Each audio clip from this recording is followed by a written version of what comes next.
BBN, Jack Frost. What's up, party people? How's everybody doing? I'm hoping everybody's having a beautiful day.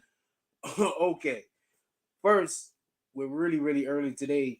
I decided that on the days that we're gonna go to court from now on, depending on what time we get out of court, we are going to obviously the time I'm able to get here. We are going to be going live early for a myriad of different reasons. One of the main reasons is there's other content creators that they can't make it to court, and so they might want to, need the information.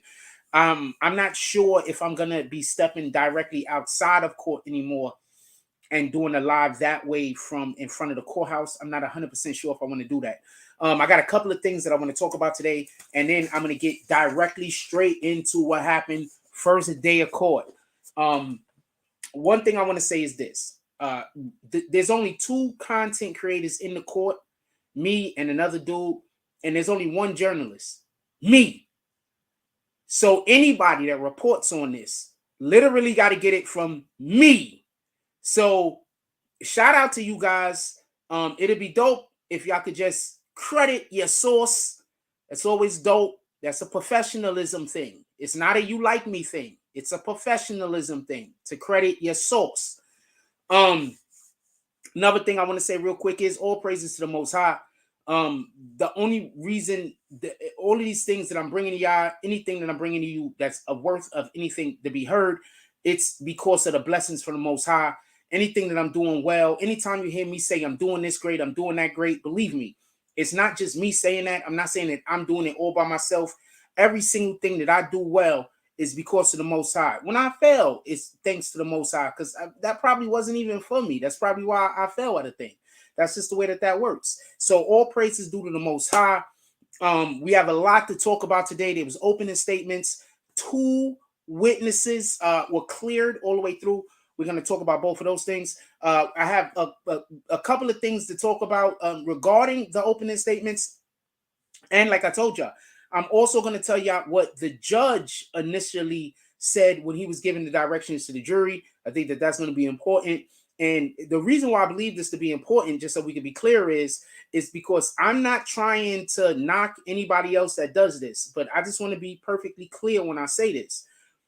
There is not a person on YouTube that reports from the courtroom better than we do. There just isn't. That's not an opinion. If you know somebody that reports from the courtroom better than we do, please put their name in the chat. Now, the first thing that I want to say is this before we go any further. I know y'all love to go to those paperwork parties, but a majority of these dudes do not know how to read the paperwork. I'm going to say this again. A majority of these guys that y'all go to page to hear this paperwork from, they don't even know what they're telling you. They don't even understand legalese. So they're telling you paperwork the wrong way. I've been telling y'all this. And the reason why I want to, let me take this out of my pocket. The reason why I want to point that out right here is because when I tell you what the directions that the judge gave the jury, you're going to understand that's basically what I am always saying when we're speaking about court. Shout out to Casino. We got Casino up in here. He says, what's up, Fro? Shout out to the Real Hall of Money. What's up, my brothers? How y'all doing today? I hope y'all doing well. Shout out to the judge of this case. Shout out to Flower Bloom.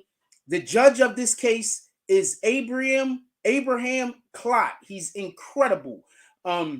Before I actually get into the case, there's a couple of things that I want to say. I'm going to use up my first 10 minutes to do that. He's incredible. I want to explain something to y'all. You think that all the judge is there for is to make sure the letter of the law is followed. The judge is there to judge the law. The jury is there to judge the case. He is doing an incredible job at judging the law, which basically means being fair. I don't see in any way that since I've been in the courtroom, that he has been biased in any way or that he has helped one side get an advantage over the other. Now, that's going to be important when I tell you what happens later. When I tell you later about what happened, that's going to be important to remember. He has not in any way gave an advantage to one side over the other at all. In actuality, he has stepped in more than once to help both sides during questioning, specifically today.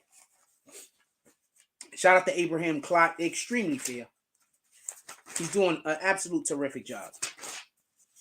I always hate the judges. Like, why do you hate the judge all the time? Like, yeah, there's some judges that's dicks. Let's not get that wrong. There's people that are dicks. So first thing I want to say is Taxstone entered the court around 10:07.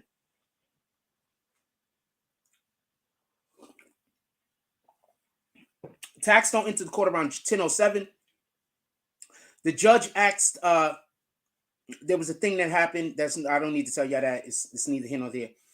They were confiscating phones today. They didn't confiscate everybody's phone, but by the end of the day, they got it together. They was confiscating everybody's phone by the end of the day, apparently. 3 videos will be played by the prosecution. Also, Taxstone had a really nice suit on today. It was light gray. It was nice. It was a nice suit. 3 videos will be played by the prosecution. After the opening statements, the prosecution also they have 18 statements which will be read into evidence during the course of the case. There's going to be 18 statements that will be read into evidence. Why that's such a big deal is just pay attention to how much evidence that the reason why this is important is you have to understand how much evidence the defense has to actually counter. So that's why this is important. All right, so they have 3 videos that's going to be played for the prosecution. There's by the prosecution. The prosecution also has 18 statements, which will be read into evidence as it moves on.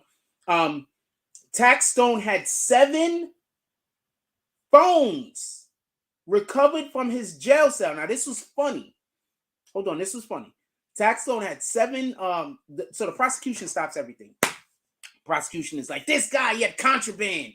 They making a big deal about it. They like, he had cell phones. He had 7 of them. And then the judge says, well, from what I hear, everybody got cell phones in Rikers.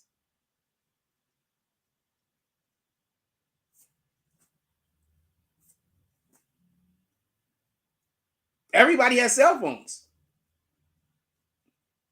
So he was like, that don't matter. I don't want to hear about that. He didn't say that, but that's the energy he let off. Like, okay, but everybody has cell phones in Rikers. Like, all of the inmates have cell phones. We see them on TikTok. They all have cell phones. Like, so why wouldn't you expect him to have a cell phone? That's 1. 2, remember, if the inmates have cell phones, how do you think they got them?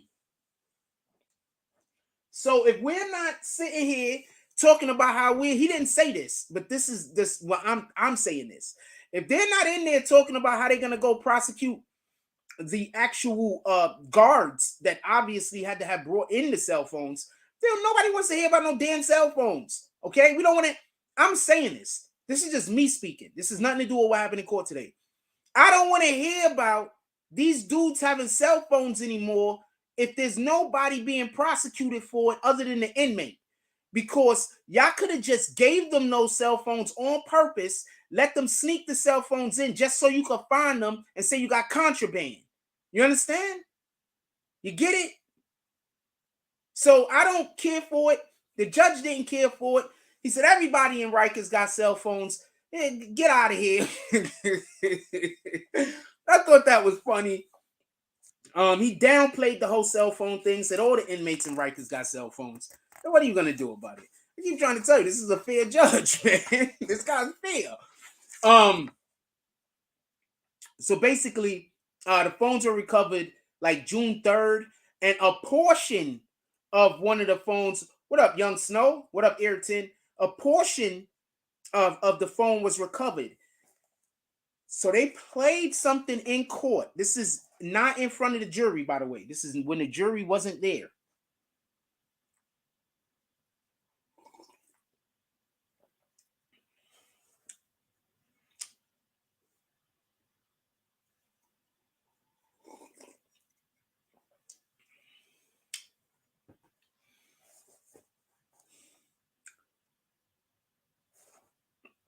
I want to mention this. Just pay attention. If they recorded this conversation, either the person that he called, phone was tapped, the person that he called recorded the conversation and snitched on him, and or they gave him a tapped phone for him to use and then to take back his contraband. You see why we not getting mad at niggas for having phones in jail no more? Just take the phone and then don't come to court talking about it. We don't want to hear about it when you bring them to court. We don't want to hear about it. All right, just take the phone from them. Don't nobody want to hear about it when they come to court. Don't nobody want to hear about this shit. Copy? They're doing all types of different funny ass shenanigans where you got these guys lined up and then you come to court and you want to then use that against them after you line them up. We're not doing that. Anyway.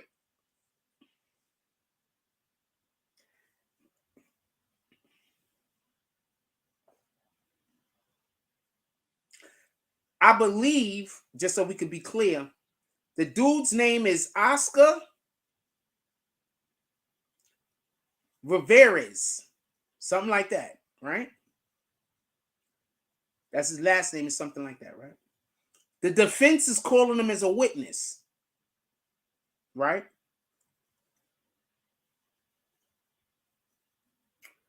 On the telephone call with Oscar, who the defense is calling as a witness, right?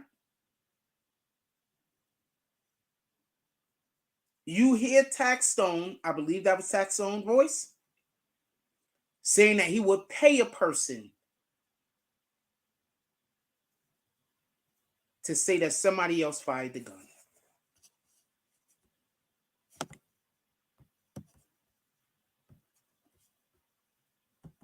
I'm not sure if y'all heard me right. I'm not sure if y'all heard me right.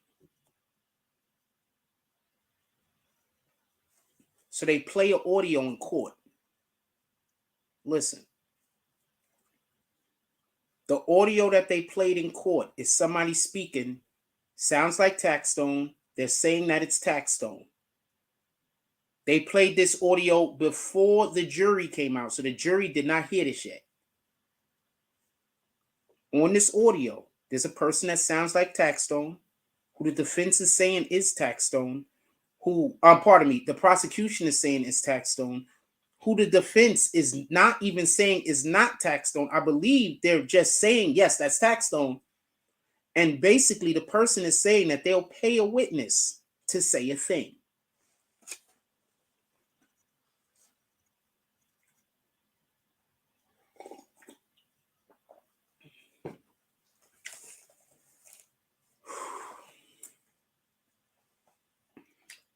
The defense immediately spoke up also and said that they want to hear the whole conversation, not just that little snippet, because they're saying that the snippet, it does not, because basically, okay, so there's this thing called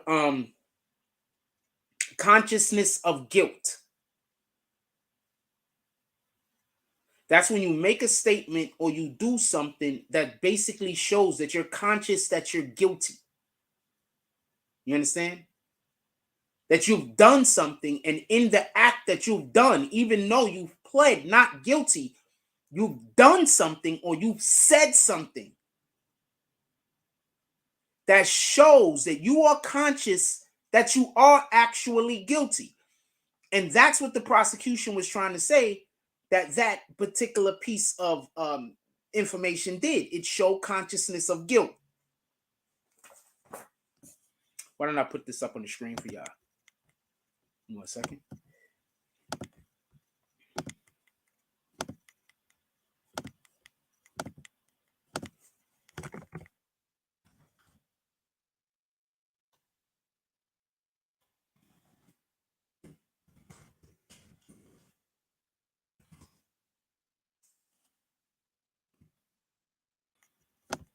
So this is what the prosecution was arguing, just so we could be clear.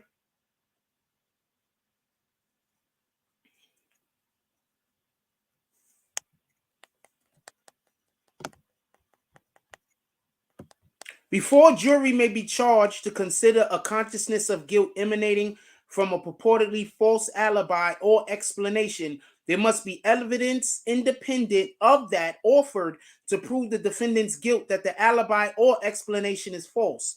So what they were trying to do was they was trying to show that there was a consciousness of guilt that Taxstone actually had, showing that he was conscious of his guiltiness. But they have to prove that to the judge in order for the judge to then act on said information.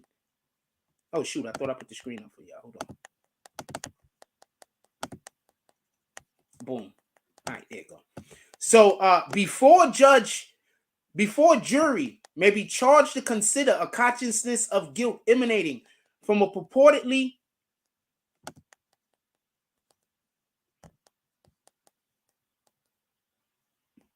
Before jury may be charged to consider a consciousness of guilt emanating from a purportedly false alibi or explanation, there must be evidence independent of that offered to prove a defendant's guilt that the alibi or explanation is false.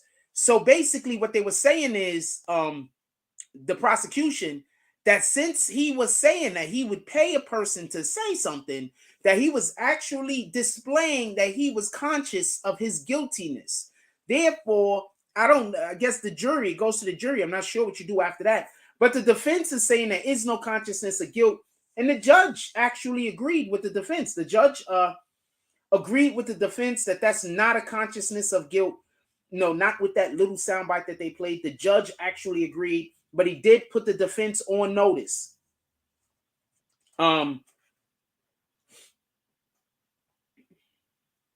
They said that, but they also said the prosecution that they weren't going to tell the jury about it yet. Apparently, they wasn't going to put it in an opening statement, but it will be used in indirect. Indirect. It will be used, but they will use it indirect because they have the witness coming up. So they're going to speak to the witness on this specific thing. And just so we can be clear in why this came up today and not previously, it's because all this is new evidence. All this was evidence that they admitted today.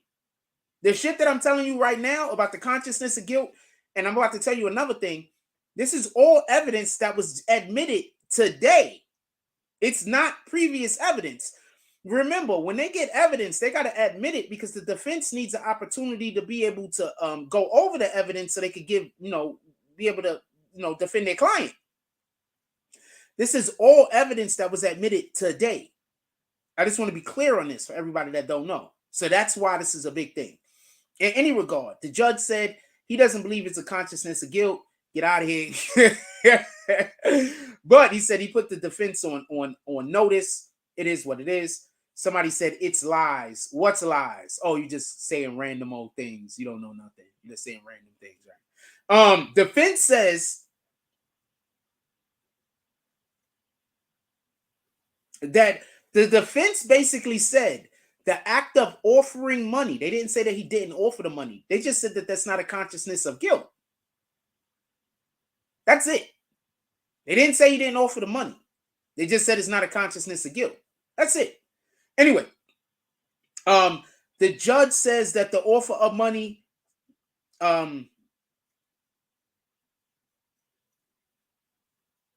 basically he's saying that it's not a consciousness of guilt yet. That's it. Okay, so February 15th, this is important. Shout out to Nick the Slick. February 15th, this is important.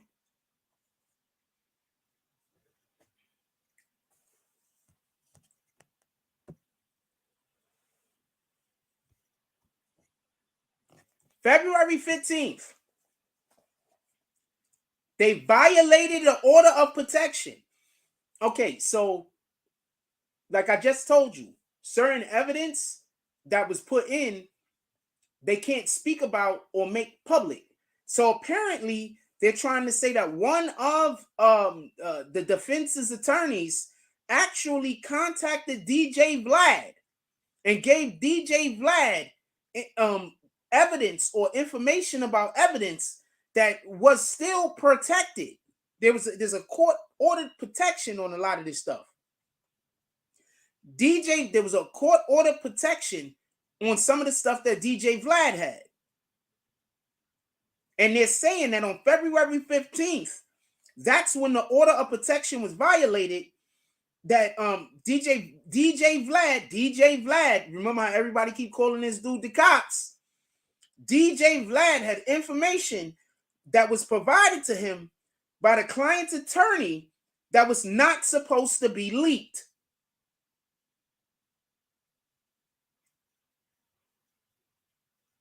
DJ Vlad's cell phone was subpoenaed. Taxstone's lawyer spoke to DJ Vlad right before the information was leaked. So they have proof, allegedly,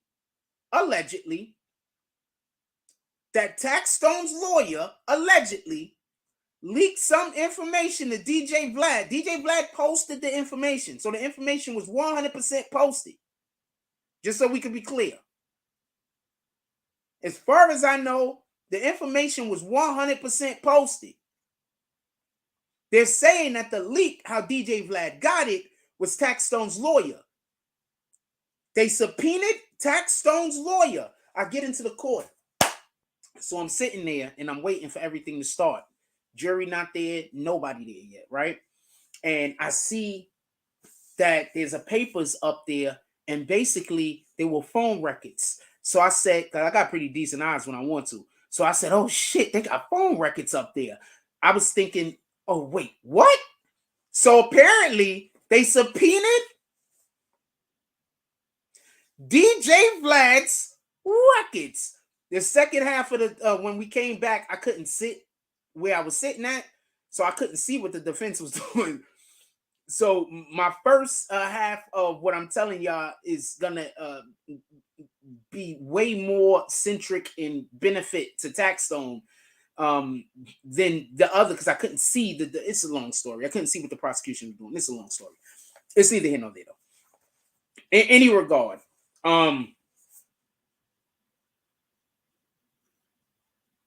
DJ Vlad's cell phone was subpoenaed, but the judge said that it could just be coincidence that DJ Vlad spoke to his attorney and also posted the information he wasn't supposed to post. The judge says it could be a coincidence. That's what the judge says. He's not. I guess they have to prove it. He says the conversation doesn't mean that the attorney told him anything. You know what I'm saying? So they had a conversation. You know what I'm saying? That don't mean anything. You know what I'm saying? That's what the judge said. Like I said, he's fair. He's been fair.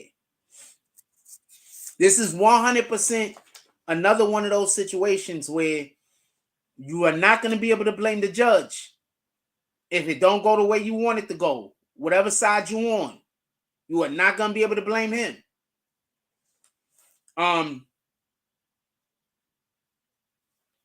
Also, the prosecution, the prosecution, I believe, said that him and Vlad had not been speaking to each other for months prior to this conversation. So like they would never speak it to each other.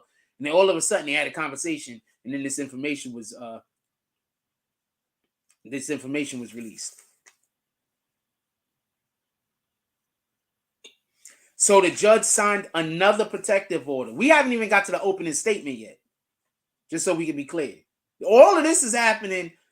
All of that stuff that I just told you that happened, all of this happened in like a 20-minute span. We ain't even get to the opening statement yet.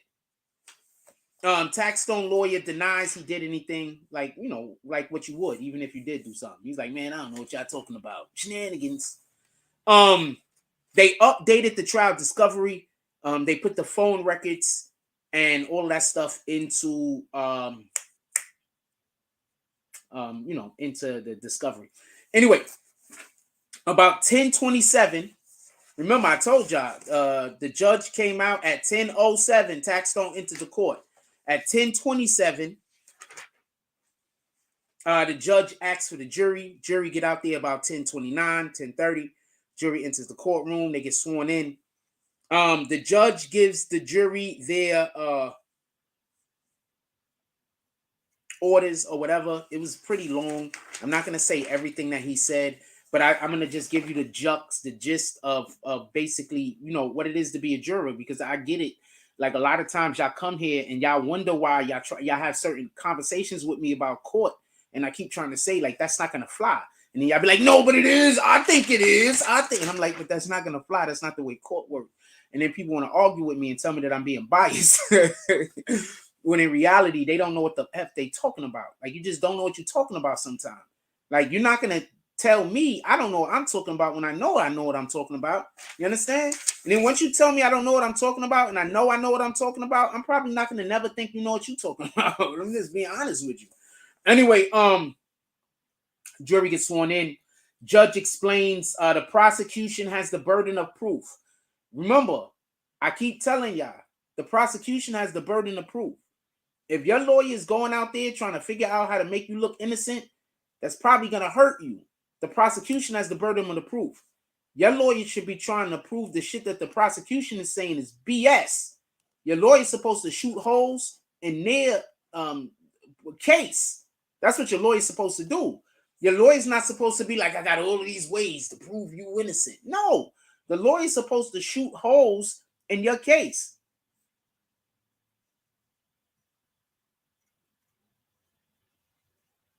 Hey, what up, 27? Haven't seen you in a while. The lawyer is supposed to shoot holes in the prosecution's case. That's the lawyer's job. I get it. Y'all guys, a lot of people think the lawyer is supposed to try to prove you innocent. That's not how that works. Your lawyer should never be trying to prove you innocent. Your lawyer should always be trying to prove that the prosecution doesn't have a case. That's the difference between good and great.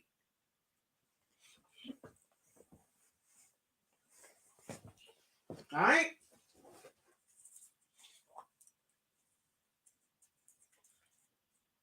The best example I could give if we're going to talk sports analogy is a good defender is trying to stop you from scoring. A bad defender is just trying to make everything you do difficult. You understand? You want to dribble that way, I'm going to make it difficult. You want to dribble that way, I'm going to make it difficult. You want to step back and shoot, I'm going to make it difficult. You understand what I'm saying? A great defender is trying to make everything difficult. A good defender, somebody put the Cash App up on the screen for him. The Cash App's on the bottom of the screen. Somebody put the Cash App in the chat. A good defender is going to try to stop you from scoring. He might be successful some of the times. But a great defender is just going to make you work for every inch of that damn basketball court. You understand? That's what a great defender does. And that's the difference. A good lawyer is probably going to try to prove you innocent. But a great lawyer is going to shoot holes in the defendant's case. O.J. Simpson.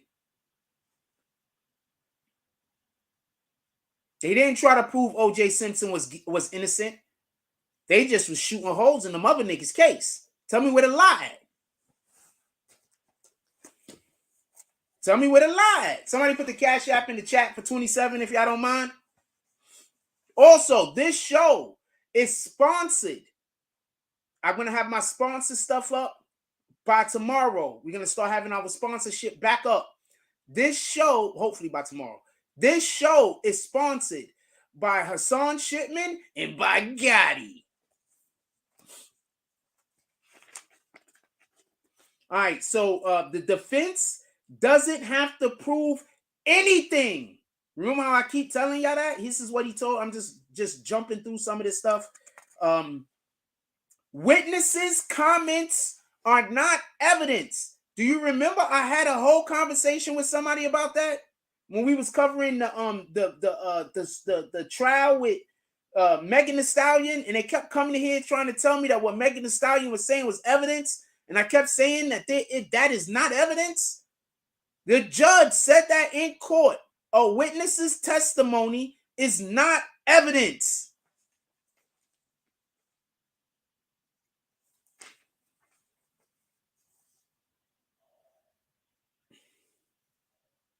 Also, a lawyer asking a question doesn't mean anything. Just because a lawyer asks a question, that doesn't mean anything. That doesn't imply that a person is guilty and or innocent. It doesn't mean that the lawyer knows something. They're just asking a question.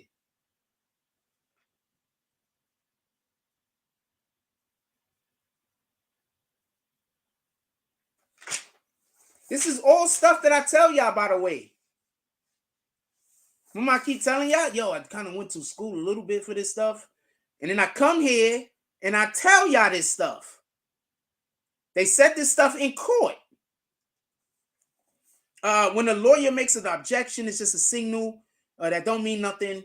It's just a signal to the lawyer. It's just a signal to the judge that a law is being fucked with. You understand what I'm saying? Like there's something happened and he got to whatever.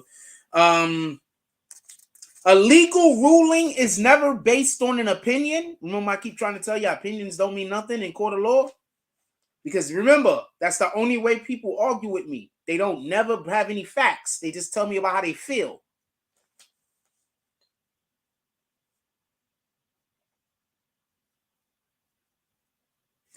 Evidence of an outer court statement is not proof.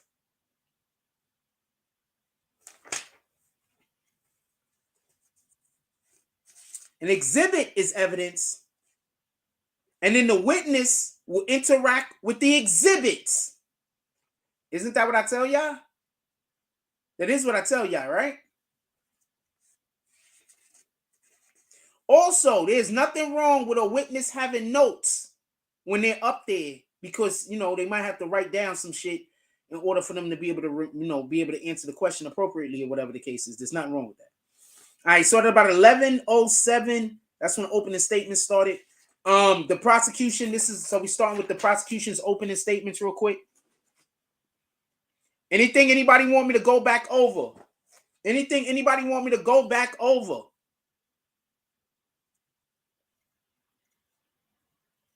I want to take questions right now. If anybody has any questions, I'll take questions right now.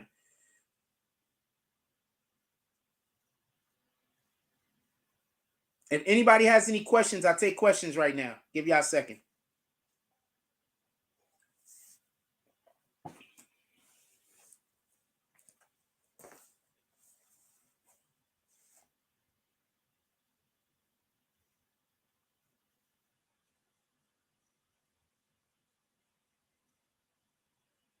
What up, King Will? Salute.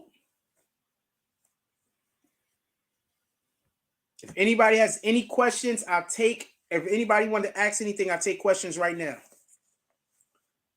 Because once I start going through the opening statement, this opening statement is kind of long.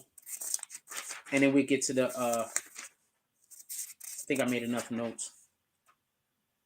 Tax was there in court.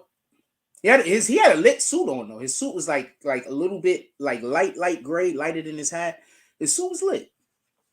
No tie though, but the suit was lit.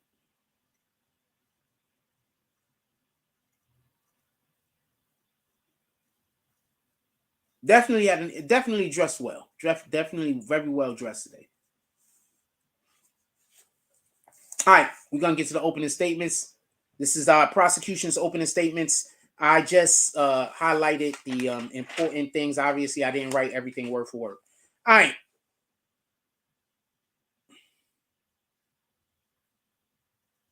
No, I answered your question. I just answered your question. I don't understand what the problem is.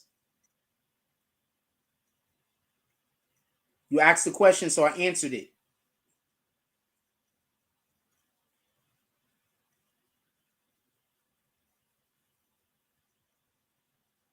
I'm just gonna go on. It just looks like you're trying to start an argument for no reason, but I'm just gonna go on. The fuck. Anyway, the prosecution said that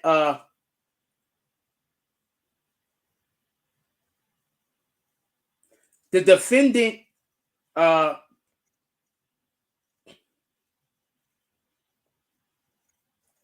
thank you, King. Thank you, King Will. I appreciate you. That was weird. Thank you. Thank you for acknowledging that. The defendant, the prosecution said that the defendant was there for only 5 seconds before all of the shooting and everything started. Basically, the prosecution said that the defendant just walked in. As soon as the defendants walked in, everything popped off. So the prosecution is saying that the defendant, everything immediately happened as soon as the defendant got there. Obviously, the defense is saying something different. We'll get to that a little bit later. The indictment accuses the defendant of murder. That's part 125.25 of subsection 1.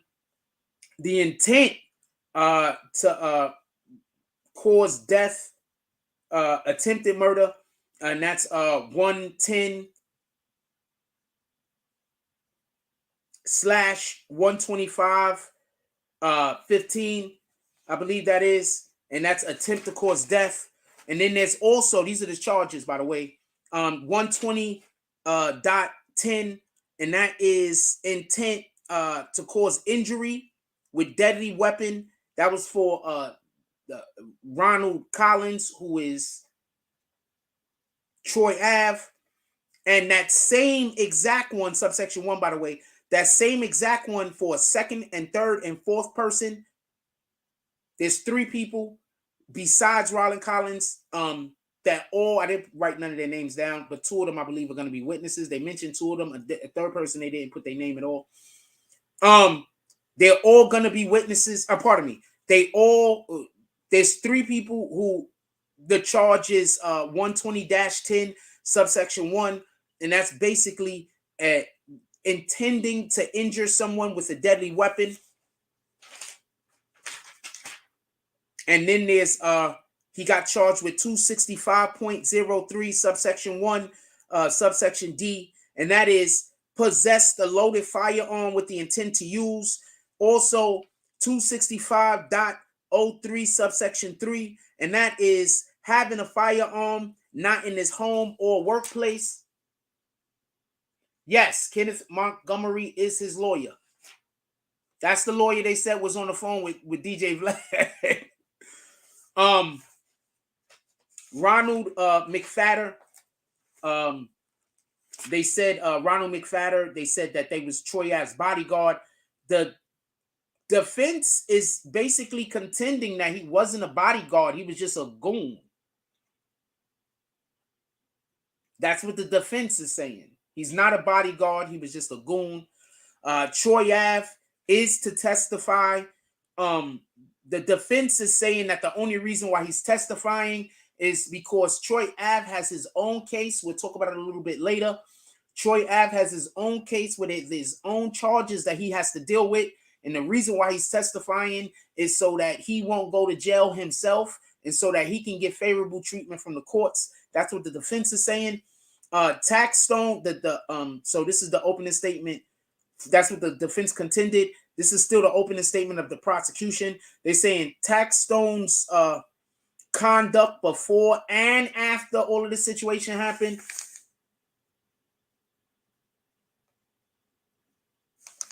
They're saying that they have a collection of evidence, scientific evidence. They got photos. They got witnesses. They're saying that they got diagrams. They're saying that they got videos.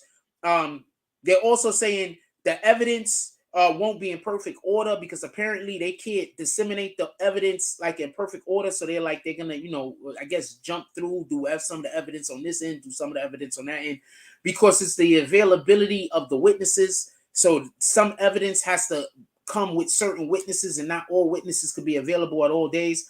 So don't look for it to be a linear trial. It's not going to be linear. They're not going to go from where they would where the evidence is evidence 1 to evidence whatever Z is, or the evidence a million. It's not going to be linear.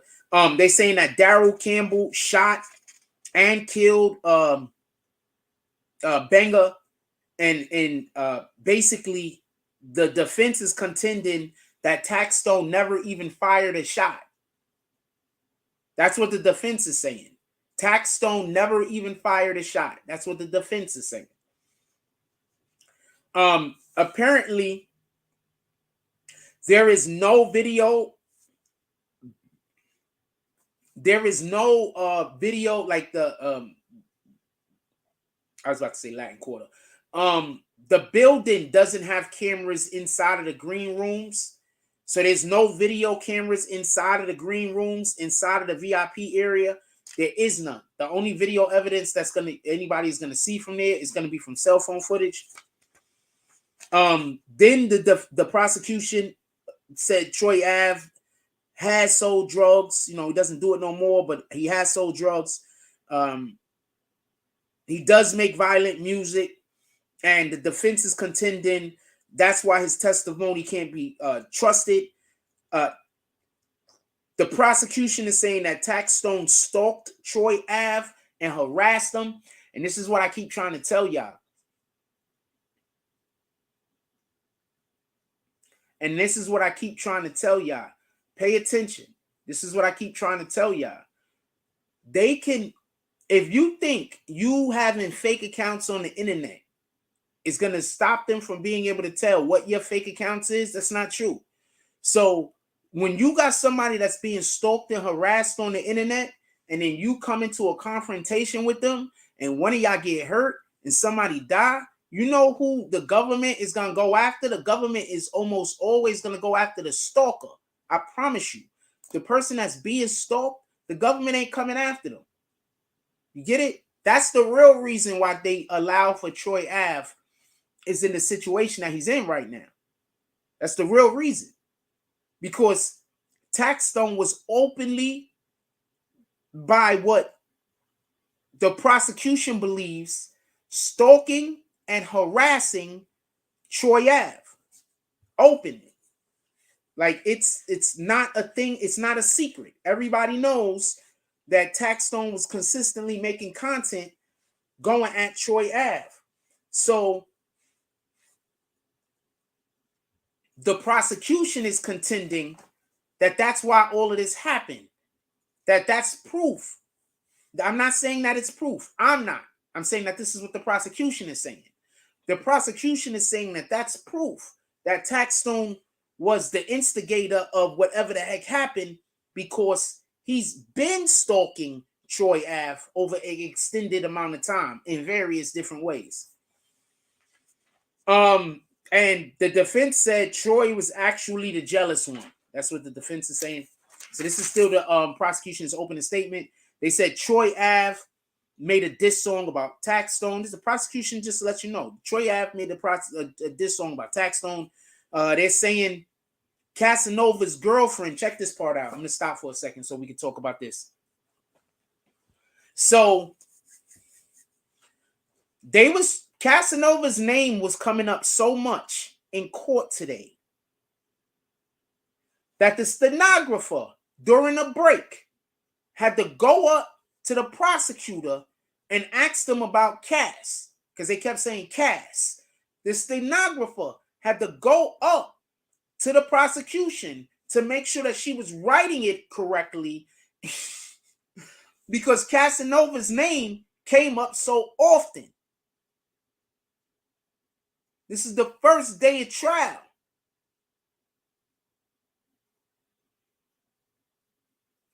Who told y'all Casanova's name was going to keep coming up in this trial? Somebody told y'all that. Who told y'all that? Somebody told y'all. Does anybody know? Put it in the chat if you know who told you this.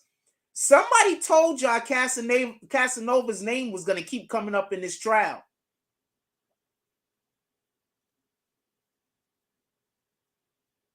Put it in the chat if you remember who said it.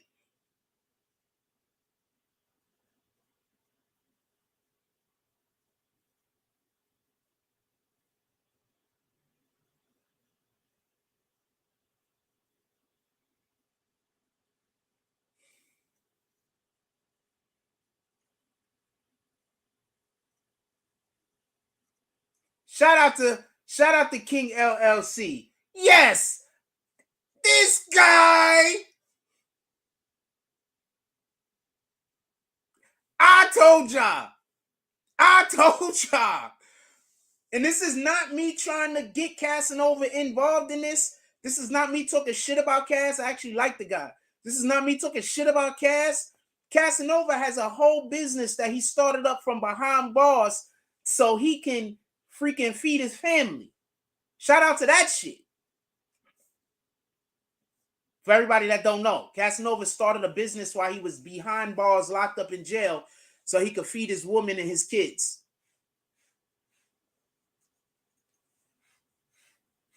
So this is not me shooting at Casanova. I'm not shooting at the dude. No pun intended. But Casanova's name came up so many times today that the stenographer, when we got a break, went to the prosecution to ask the prosecution what specifically Cass? How do you spell that?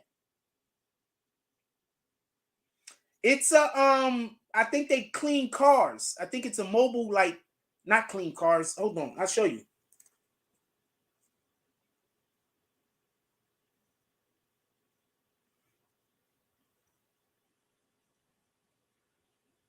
I believe I posted it on Instagram.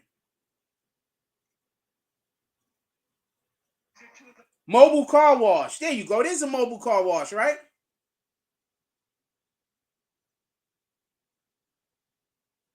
I posted it on Instagram. Come on, man. People just hate on me, man. I'm really a real one, though. I'm really a real one, though.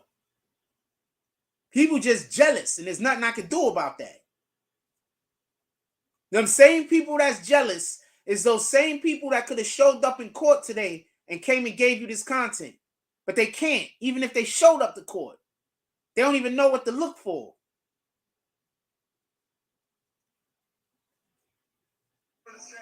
That's some real special shit. I want to say first off, free Casanova, you know what I'm saying? I want to say first off, free Casanova, this some real shit right here. He got a business right now. This man is behind bars. He have a whole business right now. The whole Beatz mobile automobile spot. It's always like you got to tap in ASAP. You got to tap in. It's some real shit right here. It's some real live shit. I need you to tap in. Free Casanova. This some real bullshit you got going on. Even behind the walls, don't let them stop you. You heard? This means just don't let them stop your dreams. Keep going, baby.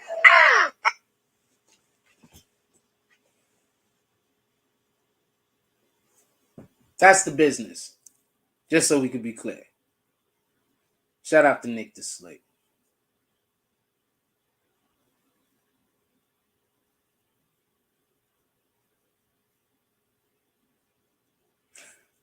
I don't know if the person that just did this drop ain't in the chat. So I don't know if you want me to say it. I don't want to cause you no problems because I know people hate. So I'm going to stay low. But if you want me to call it, then you could pop up in the chat. I don't know if you want me to call it. So we got to stop right here. I gotta stop right here and go over a couple of things that happened, right? So basically what they're saying is before Taxstone made it to Irving Plaza,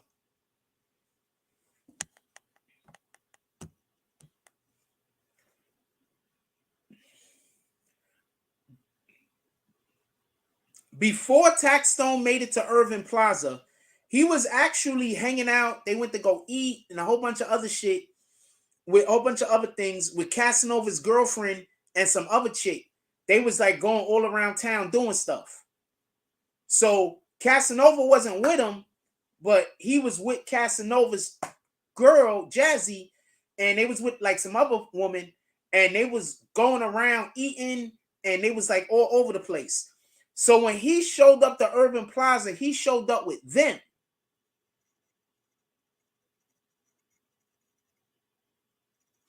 I'm not sure why this was important for the prosecution to say this part, to be honest with you. I don't understand why this was important. I'm assuming that they're going to get to why this is important, but I'm not 100% sure why this is important. I don't think they said anything today proving why this is important. It looked like all they wanted to do was align keep Casanova's name in the court on this particular trial, and that's what it sounds like. So they might be leading up to something going down the line, but I don't know why this was important currently. I'm just keeping it a stack with you. I don't know why right now it was important to say that Casanova's girlfriend was driving around town with him, except for if you want to add that Casanova is the one who invited him to the event. So I'm not sure why that was important. We'll find out. Shout out to Mountain Rain. Shout out to Mountain Rain with the $10 drop. She says, have a blessed night, Froze. Everyone have a blessed night. God first. Shout out to Mountain Rain with the $10 drop. Who's next? Pulling our blessings down from the heavens. So Casanova showed up, and this is something right here also. Listen to this. So, not Casanova. So Taxstone showed up with Casanova's girlfriend after they had been going around town. Casanova's girlfriend and some other chick, they had been going around town. Casanova showed up with, so his girlfriend showed up. They tried to go through the entrance, through the side where, you know, the artist is going through, or where you had to be like VIP to go through, and they were denied. I probably need to put some more warm water in that. And they were denied. I'm going to say that again. They tried to go through the side of the building where the VIPs go through. Like, you know, there's the entrance where you go through when you don't want to get online, when you want to beat the rush. They tried to go in through that entrance. They were denied. Now, the reason why this is important might be two or threefold. But the reason why I think this is important is Troy Ave came in the building through that entrance. By Troy Ave coming in through that, and she said, I'm a leader. I donate my money to wherever I want to donate my money to. Shout out to Mountain Rain. Who's next? The reason why I think that this was important, that they pointed out what side of the building he came in, I don't know why it was important that he was with Casanova's girlfriend yet. Maybe as we read this, we'll put two and two together. But the reason in which why I believe that they're making it a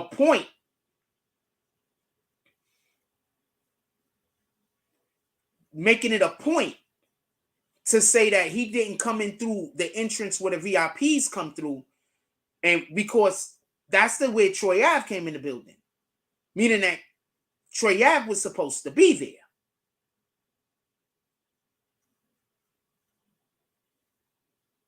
So how could Troy Ave have came to the event?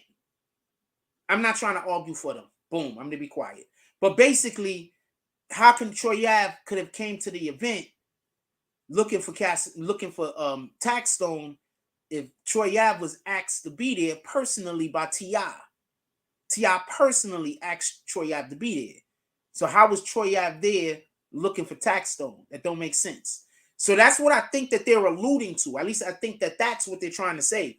Because they made a point to say, look, the part of the building that everybody comes through that's supposed to be there to perform or whatever, guess, he didn't come in through that way. He came through the front of the damn building. He was denied entrance, actually. He tried to come in that way, and they told him no.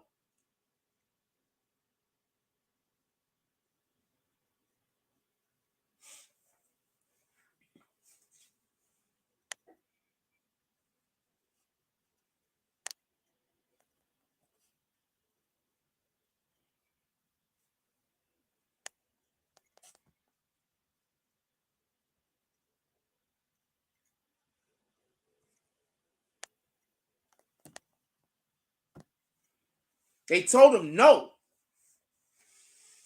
Then they said, after he was denied entrance on the side of the building, what he did was he rushed in. They said hold on. I just want to comment on this. It doesn't matter if they were told that Taxstone was in the building before they got there. They were scheduled to be there. And I think that that's the point that the prosecution was trying to make in the opening statement. Troy Ave was scheduled to be there. So if you know somebody who you don't like is at your job, you're not going to work that day, Now, they don't work there. You work there. Somebody say, yo, this dude, the dude you don't like, they here. You're going to say, oh, boss, I can't come to work today.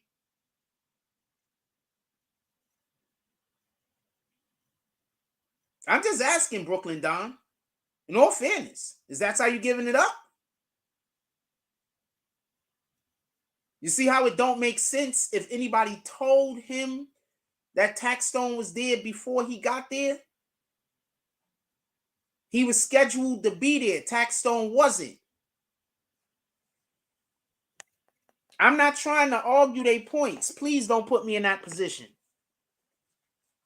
I'm just trying to tell you what happened in court. I'm not trying to argue one side. I'm not trying to argue the other side. Copy? But yes, his brother could have said that they heard that Taxstone was there before they got there. But you expect him not to go to work? He said, me either. I'm just asking. You expect him not to go to work? Like, if you work at whatever the hell you work at and you hear that somebody is there that you and them don't like each other and it might be a situation, you're just going to not go to work?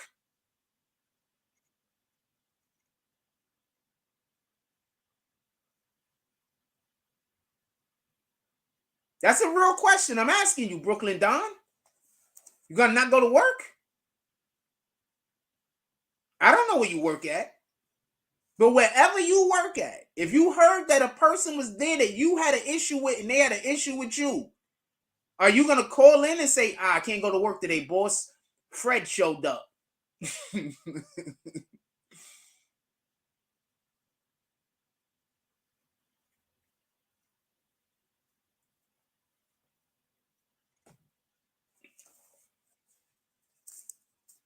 Why don't nobody ever want to answer my questions when I ask a question? Y'all notice that? Don't nobody want to answer the questions I ask. But they always want me to answer their questions. And that's a pretty fair question. I just want to know. In any regard.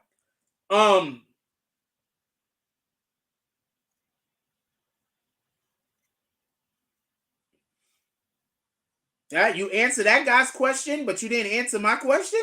Oh, you going to work, right? Okay, then. So if you're going to work, then how are you upset? Why does it matter that somebody told Troy Ave that Taxstone was there before he got there? Why does that matter if Troy Ave was going to go to work? He was slated to perform. Matter of fact, he was slated to perform, I believe, between 9:30 and 10 o'clock. I mean, he had the 9:30 to 11 o'clock slot. He was slated to perform. He was working. You're going to go to work. Why can't Troy Ave still go to work?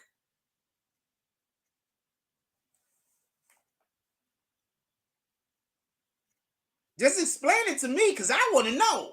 I want all of the no's. And KNOWS knows.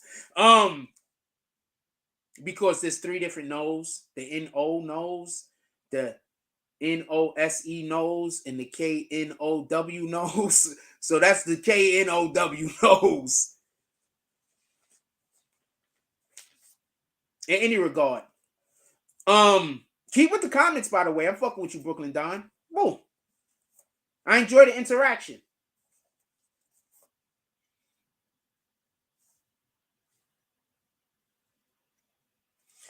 Just so we can be clear, one side says Troy was the aggressor. The other side says Taxstone was the aggressor. We'll find all that out in court. That's it. One side says the other guy was the aggressor. The other guy says the other guy was the aggressor. So we'll find that out. That's not something that we could delineate right now, the difference of. Anyway, so they showed video evidence today of Taxstone. They showed the video evidence. I don't want to hear what nobody got to say about this. They showed well, you can say all the stuff you want to say, but they showed the video evidence of Taxstone rushing past security in the front after he got denied in the back. Now, they don't show us the video evidence of him being denied in the back. I'm assuming that exists. They just didn't show it today. What they did show was, why didn't they show that? Like, I'm going to just be honest with you. The prosecution was slipping. If they have that video evidence, show that video evidence. Let me see something real quick.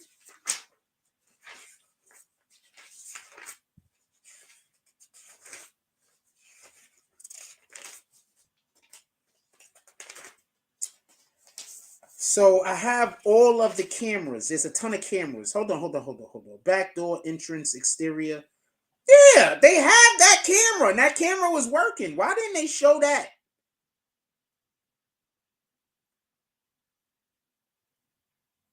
Backdoor exterior area. They have that camera. That's camera 1B.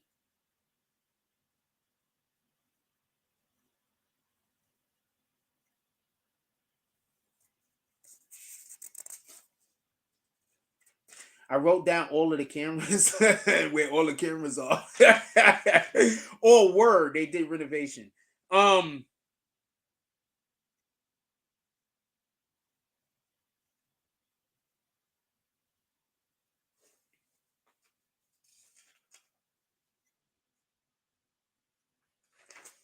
I don't understand why they didn't show that.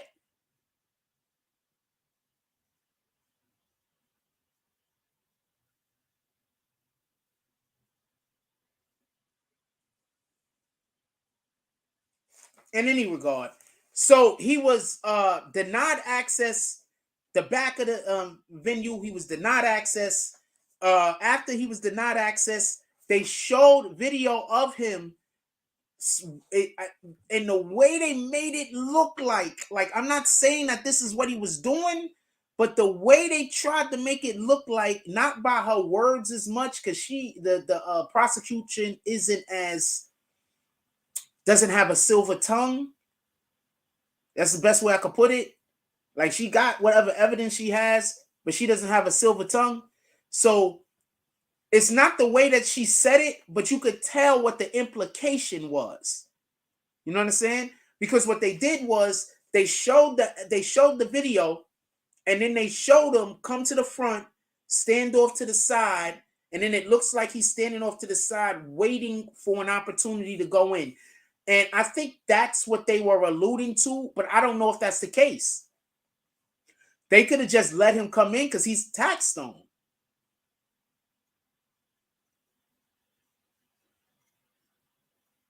So they didn't check him. He's Taxstone. And if that's the case, then yeah, whoever was running the event need to be sued. Be honest with you. Whoever's running the event should be sued by the family of Benga, by Benga's family, and by every single person that got shot. Because if he snuck past security, yeah, you can still sue him. But if he didn't sneak past security, if security just saw that he was Taxstone, so they allow him in without being checked, which an argument could be made for both of these things, just so we can be clear, then yeah, they should be getting sued. What the hell? So they showed a video of him going in the building without being checked. So for anybody that's like, I'm capping, they showed the video in court. They say that after Taxstone was there for 30 minutes, that's when Troy showed up. Taxstone was in there for 30 minutes. The defense is saying once Troy arrived, they went straight beeline towards Taxstone. And the prosecution does say this. The prosecution says that, the prosecution says something. I want to be clear on this. All right, so check this out. This is something that actually kind of helps Taxstone and helps him. I don't know if the defense picked up on this because they didn't use it.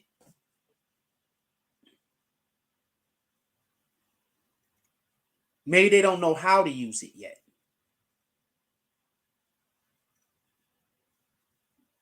But during his opening statement, he didn't use it. As soon as I heard this shit, it clicked in my brain. Like, as soon as I'm about to tell you in a second. As soon as I heard it, it clicked in my brain.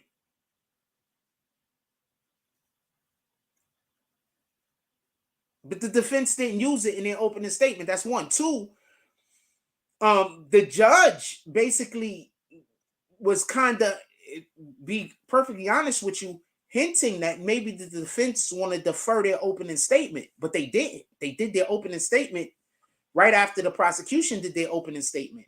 I also think they should have deferred their opening statement, just so we can be clear. I think they should have deferred it also, but they didn't.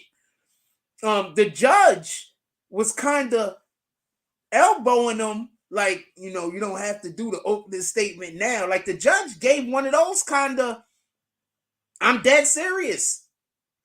Now, what have I been telling y'all? I would just defer the opening statement because they don't really have a defense yet. I know what they think they're doing is a defense, but I didn't hear any defense, any good defense put up today. I did hear good lawyering. He did great lawyering today.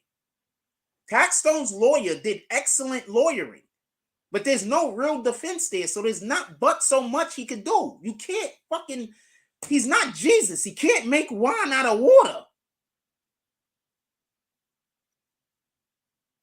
If you don't got nothing to work with, you just don't got nothing to work with. And that's why he should have deferred his opening statement, and I'm not going to never step up off of that. He should have deferred his opening statement because he ain't got nothing. Right now, you're trying to make wine out of water. The judge even was like hinting, you do not have to do the opening statement now.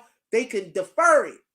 He should have deferred it. He should have let them do all of the talking that they're going to do and then do the opening statement. When you got something to work with, they don't got nothing to work with. I'm sorry. For all of the Taxstone apologists out there. Just my belief. I could be wrong. What the fuck do I know? But I sat in that courtroom today. And I'm going to tell you everything that happened. And you know, I'm not on no side. There's nothing for him to work with. I can tell that Kenneth Montgomery is a good lawyer. I could tell he's a good lawyer. Most likely an exceptional lawyer.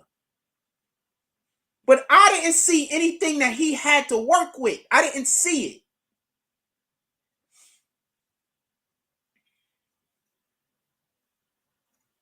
I just don't see nothing for him to work with.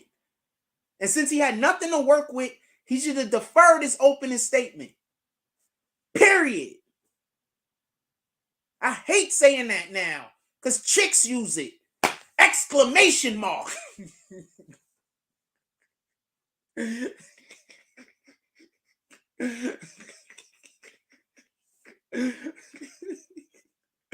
I'm sorry.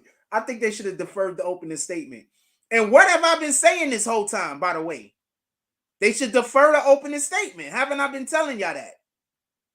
I'm going to put me some water up there. I'm going to take y'all to a commercial break. If you would like to have your commercial played during our show, contact me at that Instagram channel. If you would like to have your commercial played during our show, contact me at that Instagram. I'm going to take you out to a commercial break real quick, and I'll be right back. I need to get some water on for some coffee, and I need to do a tiny bit of shenanigans. Be right back, you red bastards. All of the things.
So I was trying to do a thing. Screech. Okay, there we go.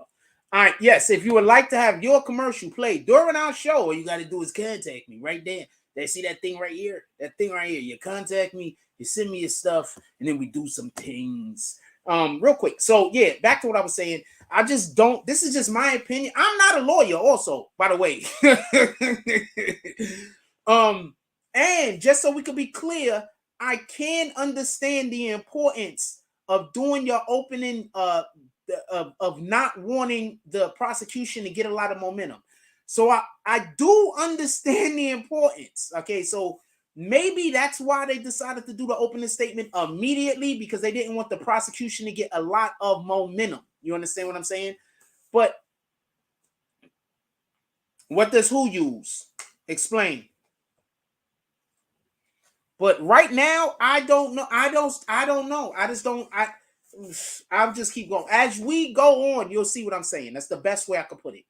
As we finish with what everything that happened today, you'll be able to. Then maybe you'll get a better understanding about what I'm trying to explain. Remember, this is only the opening statement. We haven't spoken to any witnesses yet.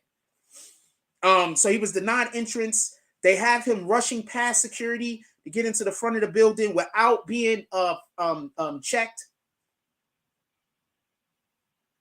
Oh, thank you very much. So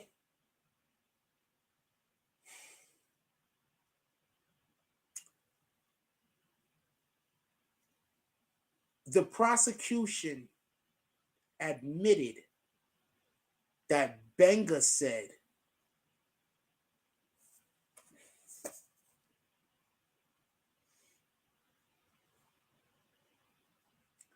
something incendiary, and they just implied that Taxstone said it first. So I'm gonna say this again. Basically, you know how somebody say, "Yo, what's up? What's up?" Then you know how people talk like that. Yo, what's good? You know what I'm saying? Like that, right? So they said that Banger said it first, and they only implied that Taxstone might have said it first. I would have latched onto that shit like this. I would have been hugging the shit out of that statement. If you was gonna do opening statements, you should have threw that right in their face, slapped them around with it like it was a glove you take off, slap them around with it. I would have immediately latched onto that shit. They basically said that Benga said it, and then they implied that Taxstone said it, but they're not really sure. I would have snatched and grabbed that and then immediate. Am I wrong for? Put it in the chat if you think that when the prosecution said that Benga said it, but implied that Taxstone might have said it first. If you think that is something that the defense should have jumped on top of, put some frost in the chat. Give me 1 second. Put some frost in the chat. If you agree with me and think that if the defense was going to do their opening statement, they should have jumped on that shit immediately like fucking piranhas.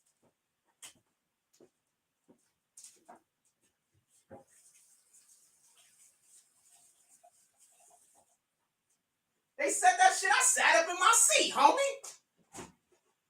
I couldn't believe they made that mistake. That couldn't have been a mistake. I'm going to explain why in a minute, and then I'm going to move on. But that couldn't have been a mistake. They did that on purpose. The defense missed an opportunity, and or there's obviously something I just don't know. If the defense didn't purposely gloss over that because it was a trap, maybe it was a trap. But if the defense didn't purposely gloss over that, they missed a big opportunity, in my opinion.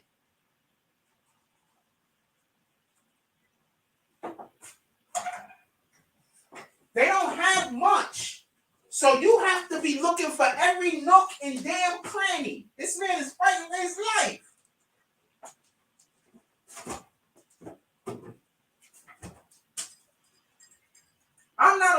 everybody's side, just so we can be clear. I'm on zero. I'm on God's side. That's whose side I'm on all day, every day. I'm on God's side all day, every day. Just so we can be clear. And I forgot to put, fuck sugar. So am I wrong? They should have jumped on that shit, right? We already know you biased, nigga. The fuck? I'm in here arguing with you. We know. The fuck are you talking about? What the hell we know? We know you Team Tax. I'm in here arguing with you. And I'm fine with that. Just please keep being respectful. That's it. That's all I ever ask. Just stay respectful. That I could have all the conversation. There's a guy that to this day believed that I was biased against him because his people came in here disrespecting me instead of talking to me like a regular human being. And I gave them back that same energy. So they believe that I'm being biased. And I was never being biased. Just don't give me weirdo ass energy. I'm fine with you being on whoever's side. Just when you say something, be able to back it up. And if not, understand I might flame you. Fair enough.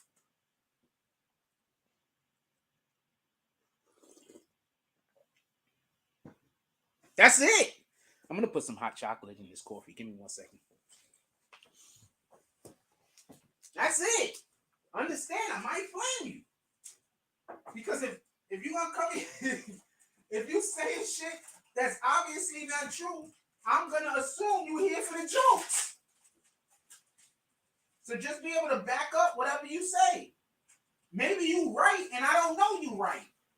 And then you can't back up what you're saying, and then I flame you and you think I'm biased. Be able to back up what you're saying. You saying it don't mean it's a thing. Just like me saying it don't mean it's a thing.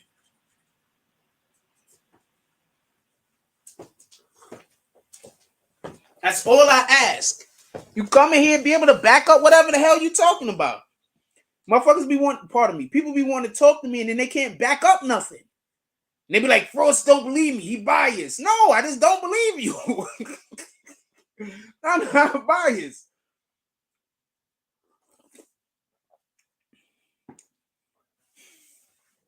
Why do I think Bruce Banner is Troy Ave for? Anyway.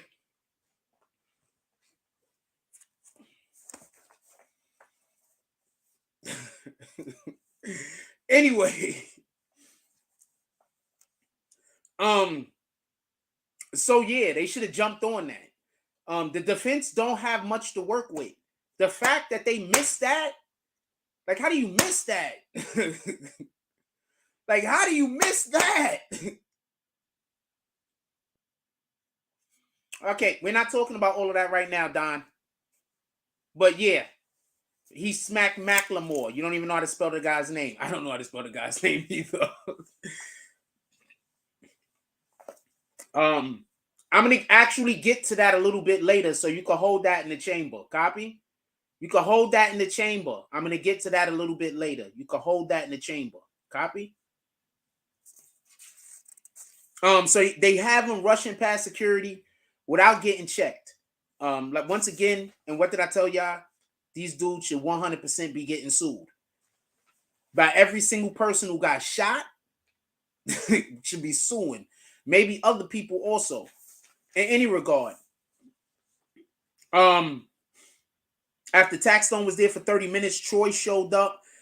They said that Troy was the one.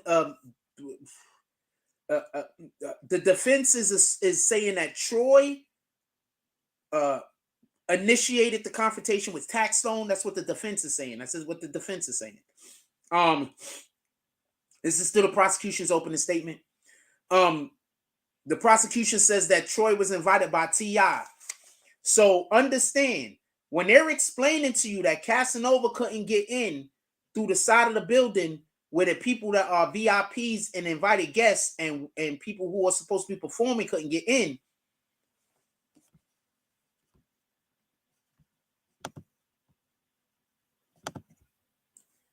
and couldn't perform, couldn't get in, they're basically saying that what happened was he wasn't supposed to be in the building to begin with.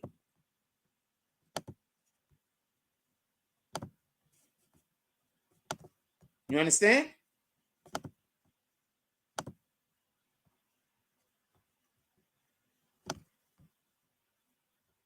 He wasn't supposed to be in the building to begin with.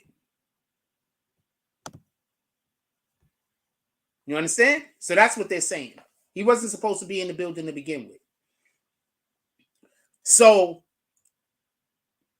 the prosecution then doubled down, because you got to understand, everything is said in order for a reason, right? Everything is said in order for a reason. So then the prosecution doubled down.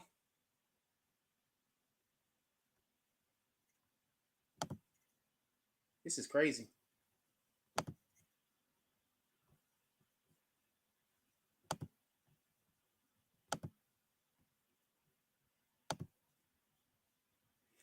The prosecution doubled down.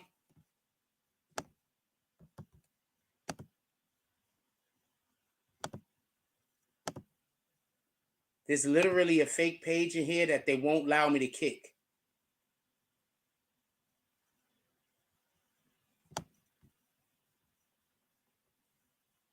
They said they work at YouTube and they're not going to allow me to kick him, apparently.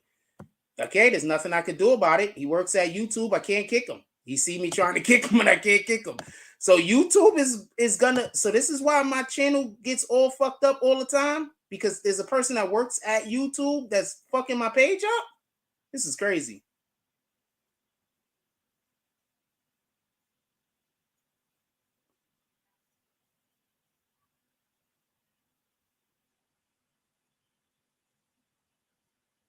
Yo, it's literally a person. This is why my page has all of these problems.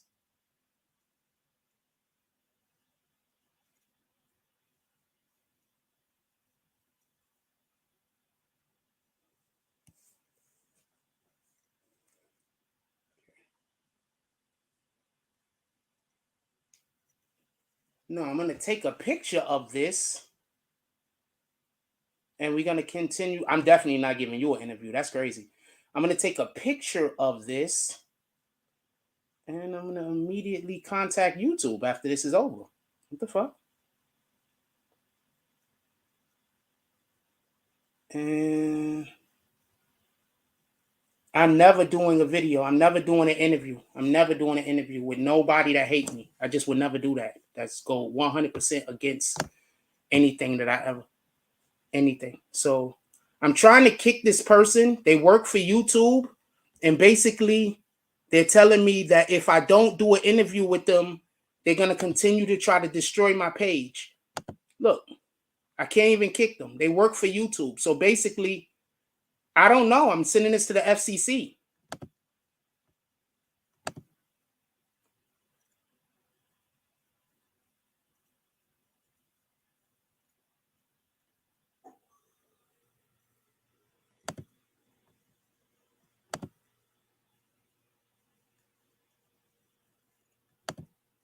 So this is why I have all the problems I have having on YouTube, because an actual person that works for YouTube is stalking me also, in addition to whoever else is stalking me. I don't know. I'm sending it to the FCC. I'm going to let them deal with it. Fuck it. Anyway, with that being said, I'm just sending it to the FCC. That's it. I mean, what else could I do? I'm sending it to the FCC. I got the video. YouTube is doing some stuff to me. I'm sending it to the FCC. That should be a pretty big lawsuit, right? I do know how the law work. That should be a pretty big lawsuit.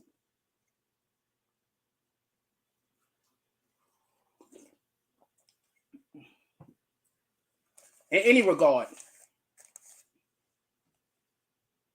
I keep trying to tell y'all, for all the people that don't want to support the platform, I'm not doing nothing wrong. I literally have people stalking me trying to destroy my life. I'm not doing nothing wrong. In any regard.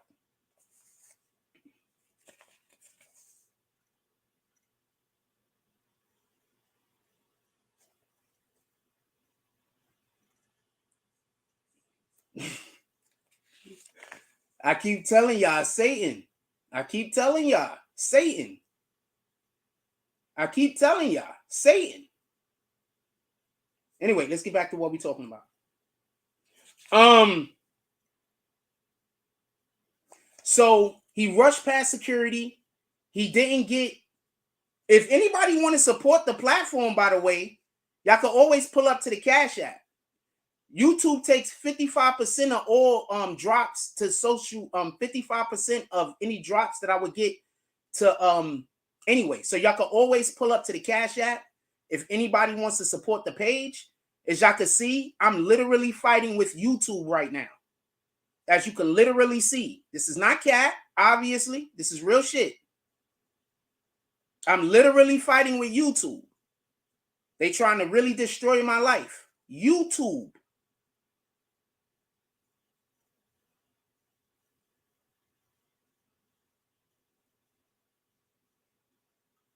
Mountain Rain says, shout out to Gaddy. Mountain Rain says, great live. Let's get the $2 drops going. Oh, that's not YouTube. That's a hacker. Well, whatever it is, we'll see. I'm going to send it to the FCC. They can figure it out. If they hacking YouTube, I'm pretty sure either which way they fucked. If they hacking YouTube, either which way they're fucked, right? I'm just going to alert the FCC to them and get the FCC on their ass. And either which way they're fucked, right? I win either way, right? It don't matter. No, I'm never doing an interview. I would never do an interview with people that don't like me. That don't make sense. I'm never doing an interview with anyone. Just so we can be clear. For any purpose or any reason.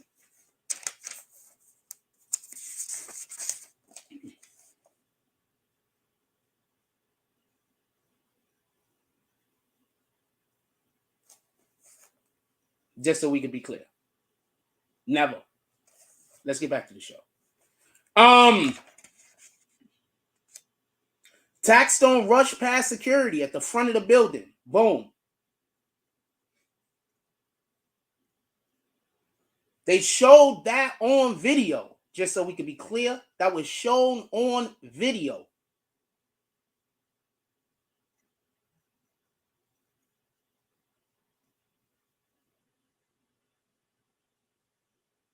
That was shown on video. Just so we could be clear.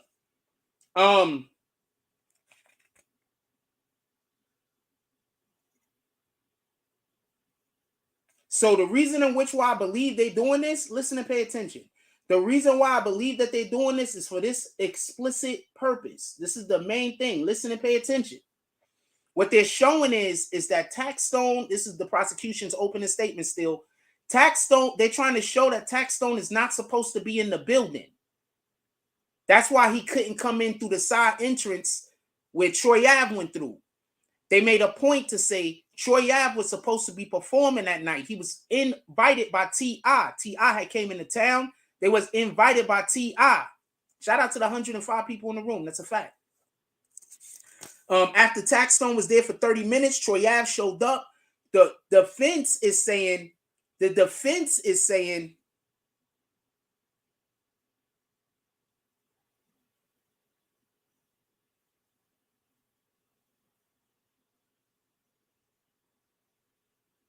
So I guess he's about to give himself a wrench now. I don't know what's going on. There's nothing I can do about it at the current time. The defense is saying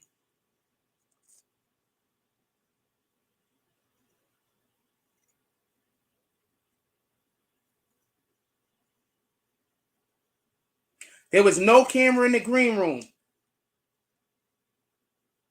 There was no camera in the green room.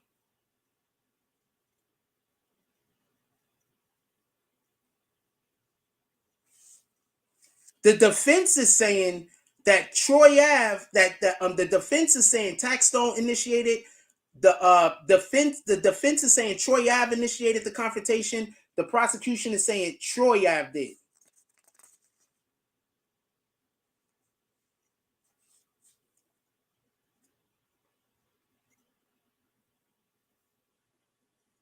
Invited by T.I., Troy Ave. Wait. He was supposed to perform. Troy Ave was supposed to perform with T.I. Hold on. We're about to get to all of that in a minute. Troy Ave was supposed to perform with T.I.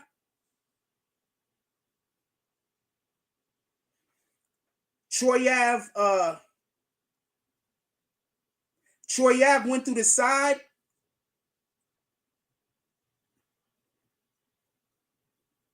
He didn't bring any firearms in the building with him. Troy Ave brought 0 firearms in the building with him.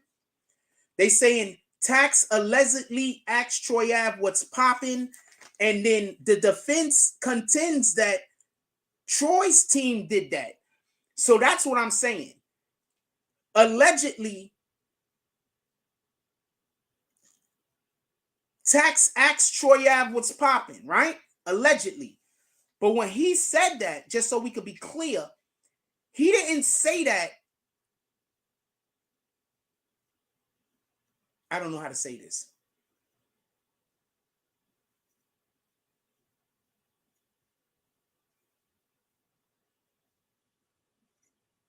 When he said that,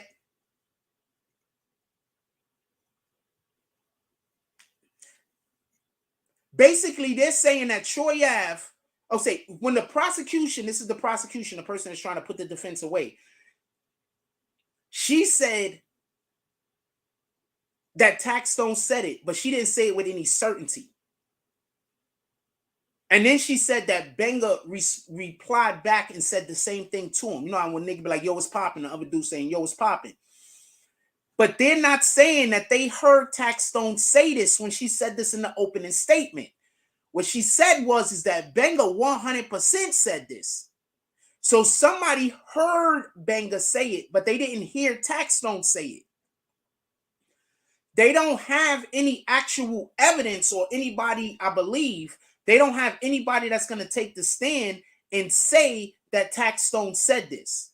They only have somebody that's going to take the stand and say that Troy Ave said this.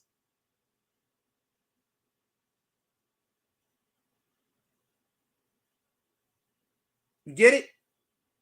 I mean, Benga said this. But they're saying that Benga said this in retaliation to what Troy Ave said. You get what I'm saying? If that makes any sense.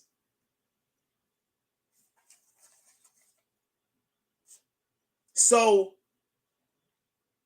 I think that that's what the defense should have jumped on. That we have no proof that Taxstone said this, but we do have proof that Benga said this, because they're going to have a witness get on the stand and say that Benga said this. But they didn't. So I don't know if that was supposed to be a trap. But if that wasn't a trap, that was a missed opportunity for the defense, in my belief.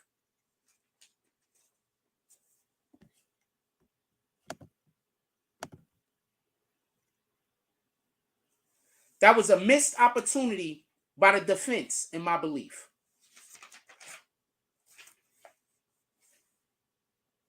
Okay, so all of this stuff that I'm about to say right now, the defense says none of this happened. Everything that I'm about to say right now, the defense says none of this happened. I just want to be clear.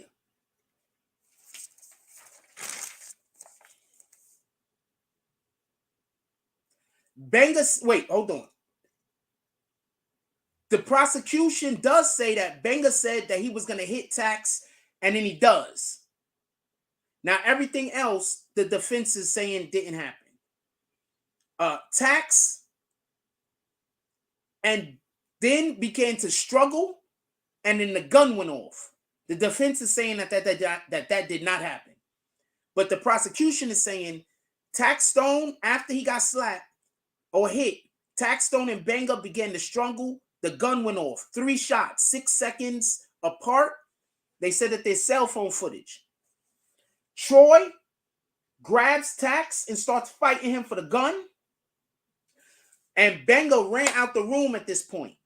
So Troy Ave is fighting Taxstone for the gun. Benga runs out of the room. Boom. When Benga runs out of the room, Because he got shot twice.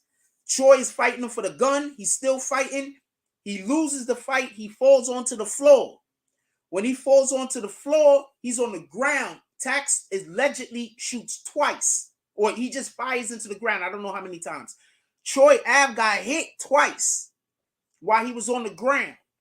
Then they're saying Troy Ave then got up and began to fight some more with Taxstone for the gun. At that point, they're still fighting, and I don't know why the prosecution said that. The prosecution said that, though. I don't know why the prosecution said that. This is what the prosecution said in open court. When the transcripts come out, you can see it for yourself. This is you do know there's going to be transcripts of this stuff, right? That I'm saying. You do know this, right? So if I'm saying anything that's wrong, there's going to be transcripts that's going to come out. You're going to be able to see that I'm saying something. There's going to be transcripts. Anyway, I'm giving you what's happening. Remember in the beginning of the video, I tried to tell y'all people don't know how to read paperwork. I'm literally showing you that I know how to write paperwork.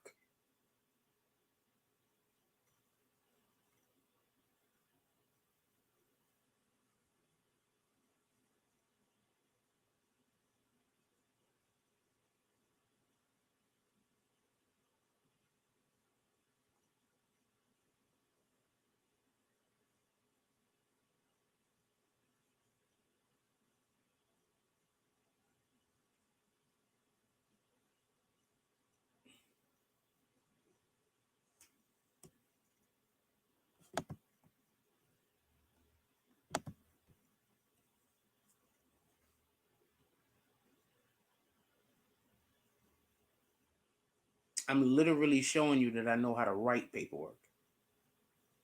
Literally.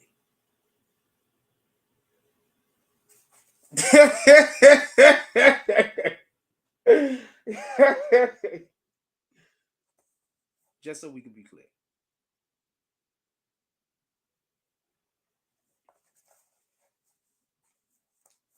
In any regard.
I'm literally showing you I know how to write paperwork. These dudes don't even know how to read it. I really hate it for no reason. I really hate it for no reason. Really, really. And for the person that's in here angry that lady got fired, why don't you go mess with the person that actually got her fired? You know, the girl that lives in DC? Why don't you go mess with her? The person who actually got her fired. I can't.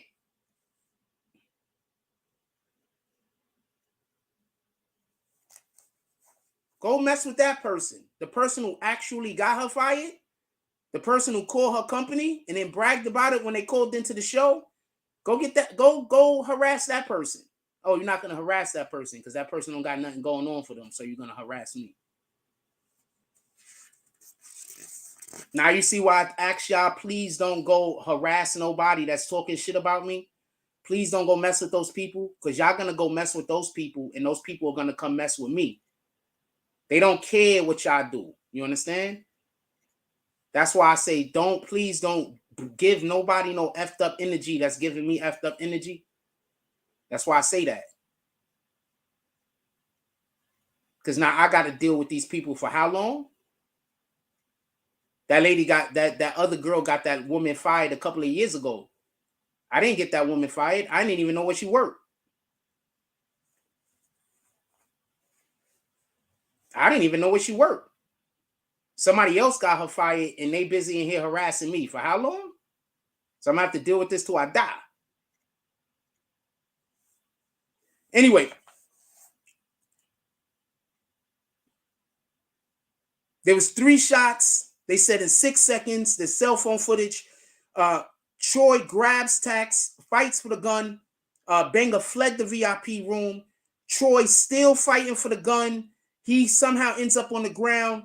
Tax then allegedly shoots him. And then Troy gets up to his feet. They fighting for the gun again.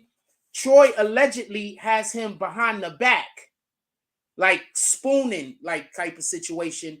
And he got his hand on the gun and they're fighting for the gun. And Troy bites him in his neck. Taxstone allegedly bites him like in his hand or his arm. And then he gets like, the Tax still has his hand on the gun allegedly. And then Troy hits him over the head with the gun somehow. And that's when he was able to free himself up from Taxstone, allegedly.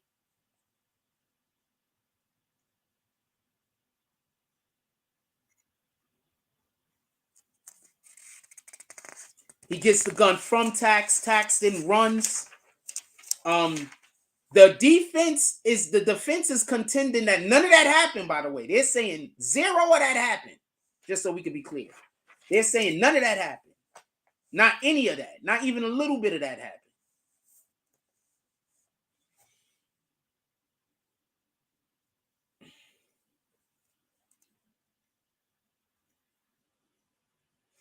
Troy Ave then tries to shoot at Tax and the gun jams. So Troy Ave tries to shoot at Tax and the gun initially jams, just so we can be clear.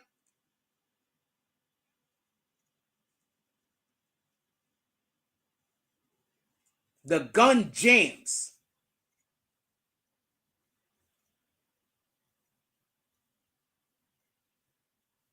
Hold on.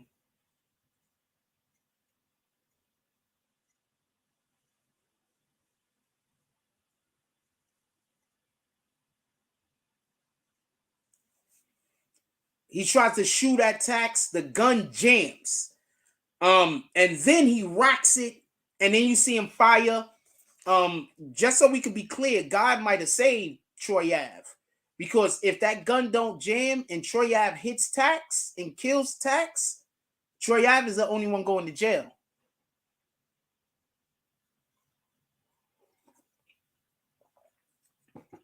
Because you better believe they're going to put Troy Ave in jail if that gun doesn't jam and he shoots Tax at all, even if he don't kill him.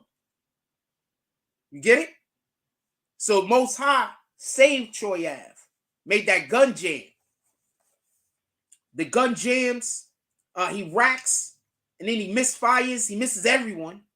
He fires, he misses everyone. Tax runs to see Banger, and he tries to help him. Runs past Banger. Pardon me, he doesn't try to help him. Tax run past Banger. Troy runs to Banger. He tries to help Banger. Banger gets help from Troy. And then when the EMS and everybody get there, that's when Troy leaves. When he gets help, Troy leaves. What up, Mr. West? Troy leaves.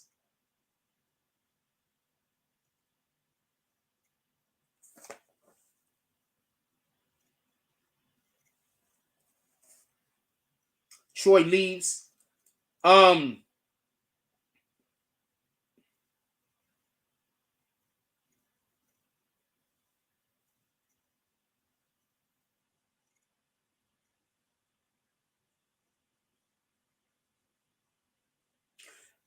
The prosecution lets you know that they have no video of Taxstone actually shooting the gun. I'm going to say that again. They have no video of Taxstone actually shooting the gun because there's no cameras in their VIP, and all of the cameras that they have don't show an angle of Taxstone actually shooting the gun. And remember, the defense is saying Taxstone never shot the gun. That's what they're saying. So the prosecution is literally going to need somebody that's going to say Taxstone shot the gun. But we'll get to that later.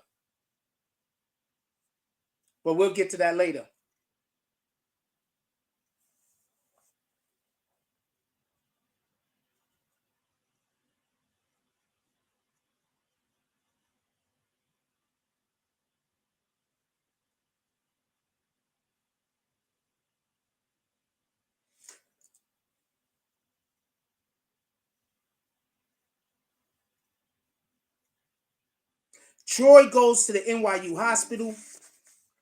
There was 3 guns found in Troy Ave's vehicle.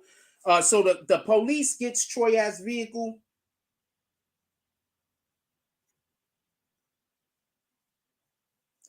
The police goes to Troy Ave's vehicle. They get the vehicle. I guess it gets impounded. They search the vehicle. They find the stash spot where he keeps his weapons at. They find 2 guns, that's Troy Ave guns, and they find the 3rd gun, which is Taxstone's gun. That's what Taxstone is currently in jail for. Yes, Troy will be testifying, as far as I know. One person shot through the floor. There was a person that was shot through the floor. I'm going to explain that in 2 seconds. And they had their intestines removed. That person actually testified today. I'll explain that in 1 second. There was 6 shell casings that were recovered. Troy shot on camera twice. And then 2 times Troy shot, they did nothing. There was nothing to do with those. 5 bullets were recovered. 1 is still in one of the victim's legs. Now, there was a person that was shot through the floor. Because remember, the prosecution is saying that Troy Ave was on the floor and allegedly Taxstone was standing over the top of him firing down. Now, somebody on the floor under them got shot. And I'll explain the way that he got shot when we get to his testimony. One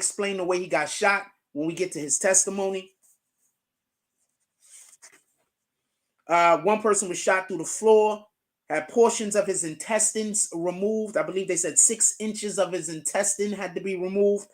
They had 2 shell casings that were recovered. 6 shell casings that was recovered. Troy shot twice. 5 bullets were recovered. 1 is still in one of the victim's legs. They said all 6 shell casings were fired from Taxstone's gun.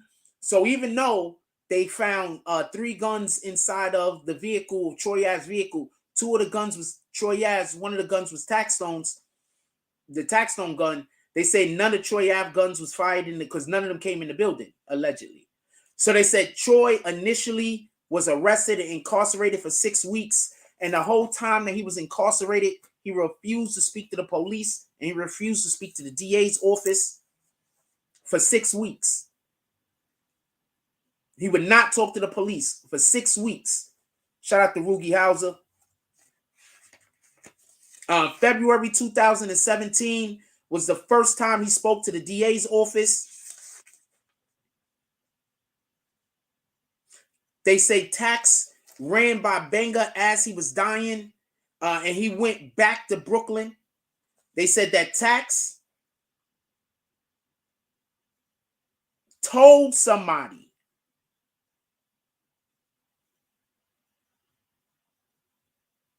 Yep, somebody better needs to report on this, Black Suns fan. How about that? Somebody way better than me, right?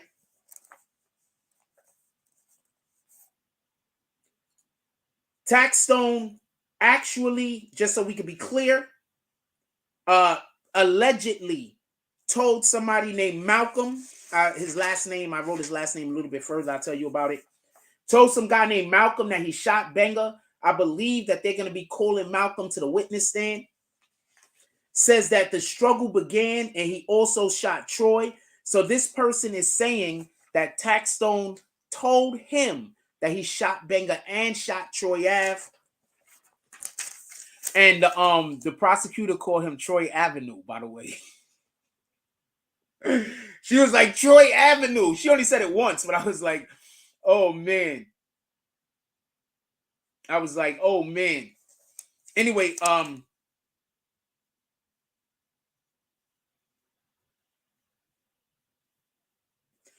they're gonna show proof and evidence that all of the gunshots that Troy Ave had received and that Benga received were all from close range.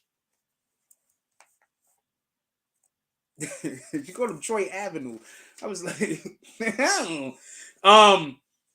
Taxstone left blood at the scene, but they said he got beat up. So you expect that, you know, I guess he got beat up. Casanova, once again, his name keeps coming up. Casanova had DNA on one of the Casanova was excluded from DNA on the gun. Like I told you, Casanova's name just kept coming up. I don't even understand why his name just kept coming up. I don't know why, but they kept mentioning Casanova's name. I don't know why. Casanova was excluded from all DNA found on the gun. They did DNA on the gun. There was 3 DNAs that was found. One was Troy Ave, the other one was Taxstone, and the other one was a third person.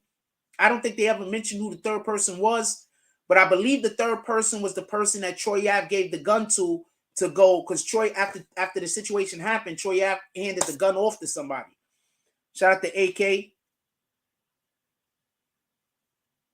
Shout out to AK.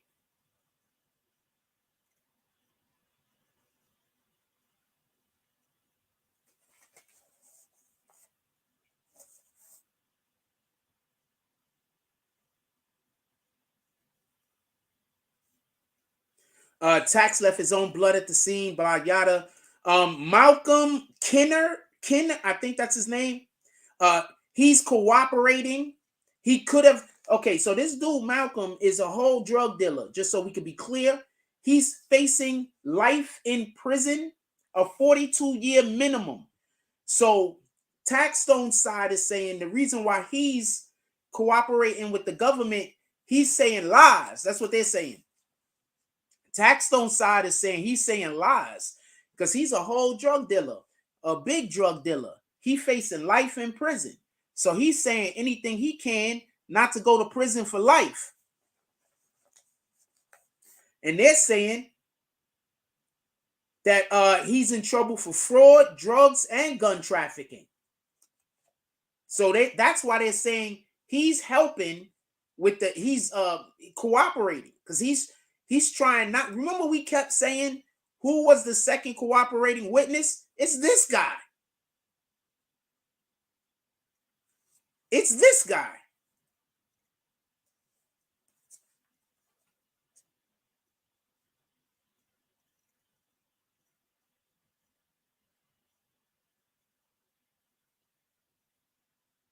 He has a Troy Ave has a max for attempted murder, 25 years.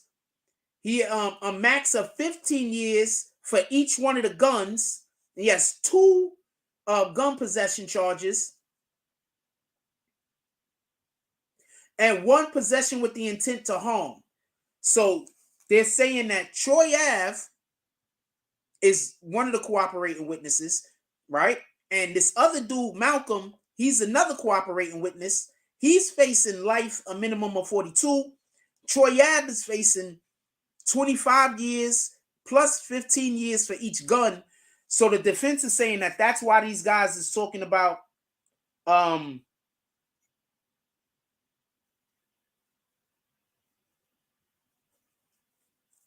not doing nothing you asked me to do, homie. And that's why they're saying Troy Ave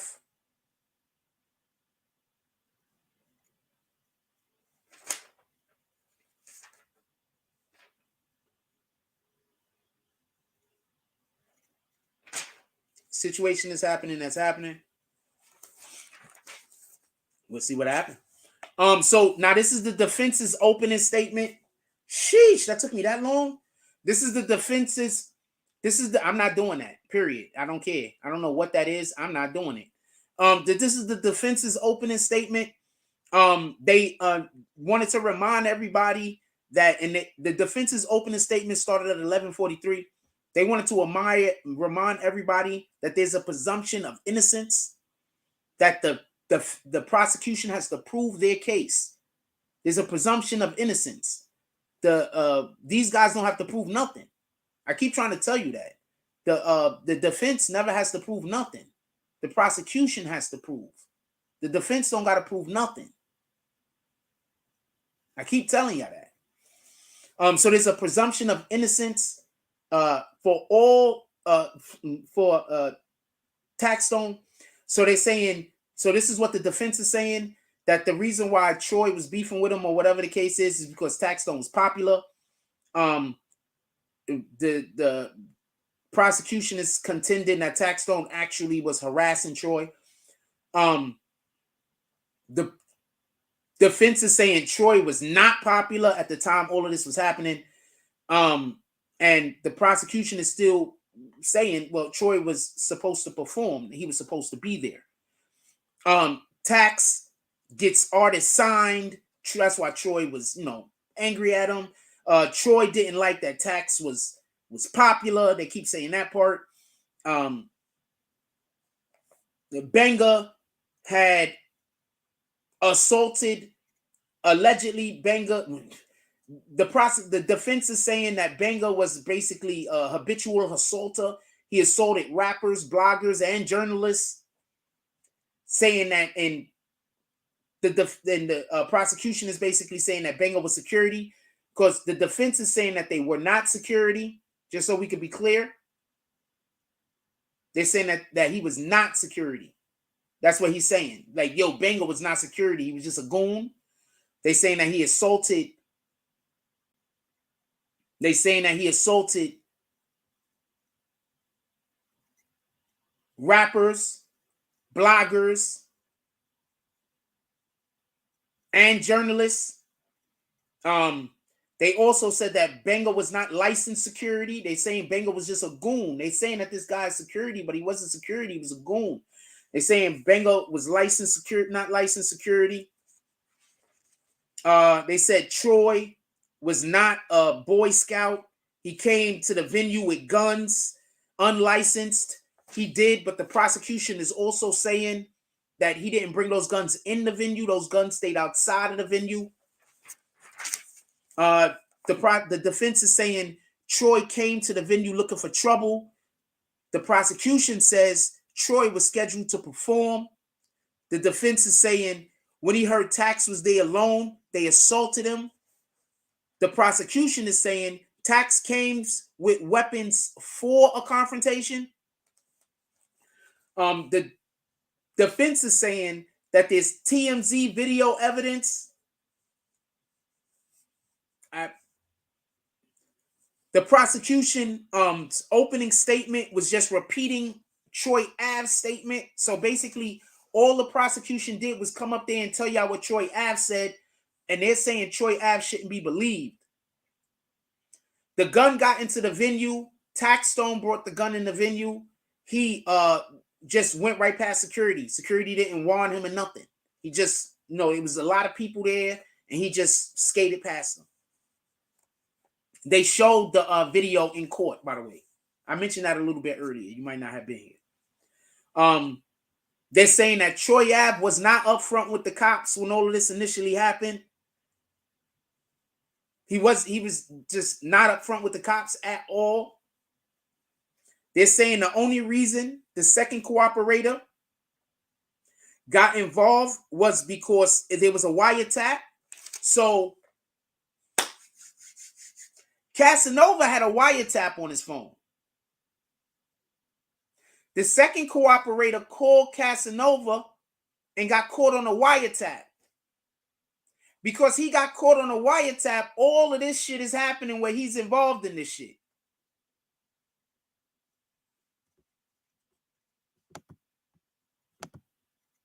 Knew it.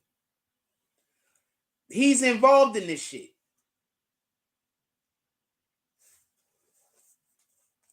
Just so we can be clear.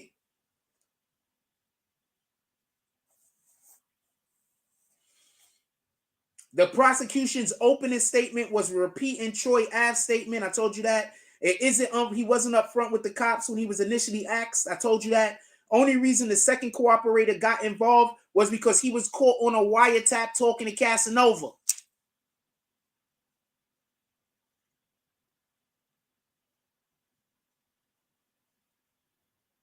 Yes, his phone was wiretapped at one point. He was on the phone and his phone got wiretapped. He was talking to Casanova.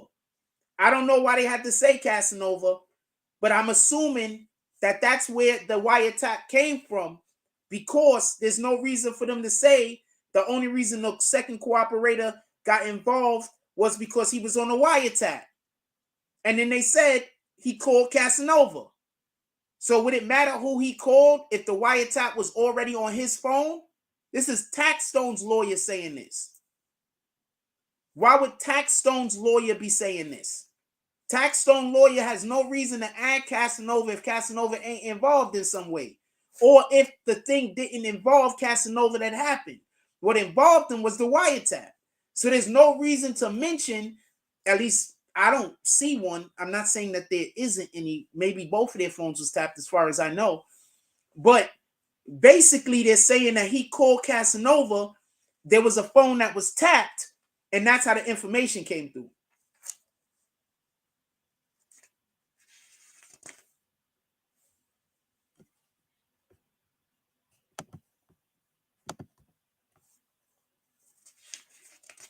Troy Ave used, then he said Troy Ave used Benga's death to promote his career. I don't know how to take that. I don't know how to take that, just so we could be clear. I don't know how to take he used Benga's death to promote his career, because that was really his friend. So did he use his death to promote his career, or was he talking about something that happened in his life? I just want to stop for a second. I think something that people don't understand is when you are a public figure and you talking about stuff that's happening in your life, you're not necessarily talking about that thing because you're trying to drag somebody else or because you're trying to make money off of somebody else. You might just be talking about something that's happening in your life that somebody else is just a part of. And I think often, and let's move Benga out of the situation for a minute, but I think often, like, if a person was still alive and you're talking about a situation that involved them or involved you, because you're talking about your life, something that happened to you, and they don't look good to them, they're like, why are you talking about me? But in reality, you're not talking about them. You're talking about yourself. You're talking about something that you went through. You're talking about a situation that transpired in your life. And one of the things the Most High say is that we are supposed to give our testimony. That's why we go through some of the things that we go through, so we could use our testimony. You understand? That's why we go through some of the things that which we go through, just so we could be clear. So you're supposed to do that. But sometimes people get upset because they probably didn't think you was gonna make it. They probably didn't think anything good was gonna happen to you. They probably thought all of the negative bullshit that they was doing to you, all the evil that they was doing to you, they never thought you was gonna win in the end. They never thought that you was gonna get to a point where people was gonna listen to your voice. So now that people are listening to your voice, now they're pissed, and to them, you talking about them. But in reality, you're not talking about them. You're giving your testimony. And the Bible says that we're supposed to give our testimony. You understand? So I don't know if I'm going to say he was trying to make money off of the death of somebody. He should be able to make money off of what happened to him. And excusing all of that, he should be trying to keep the name of somebody alive that lost their life defending him. Right? Like, I have an open invitation for Banger's brother at any point, whenever he would like to to come up on the platform and talk. You understand? I have an open invitation, not because I want to talk to one side over the other, but specifically because he lost his brother. He might want to keep that man's name alive. He probably want people to know who that man really was. He probably want people to stop calling him Troy Ave bodyguard. No, this was a man.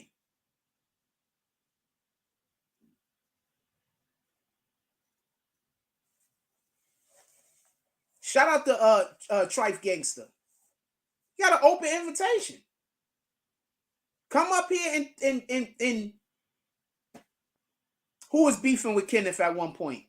Come up if you want to. You could come up here and keep his brother name alive. So no, I don't agree with the Troy Ave was trying to make money. I just had to stop and talk about that particular aspect from my point of view. I have not been doing that this whole entire time. They still beefing. What are you talking about? This dude is he's what they still beefing. What are you talking about? Anyway, then he says Troy is narcissistic. Like that's like every rapper, right? Like, isn't every rapper damn near narcissistic? Whether they want to admit it or not. Anyway, the prosecution helped Troy with his story. They basically said that the prosecution sat Troy down, and when Troy was giving his story, they was basically like, that's not going to work. And Troy is shifted up to something. That's what they were saying. You know, I'm not saying that this is true. I'm saying that this is what the defense was saying during their opening statement.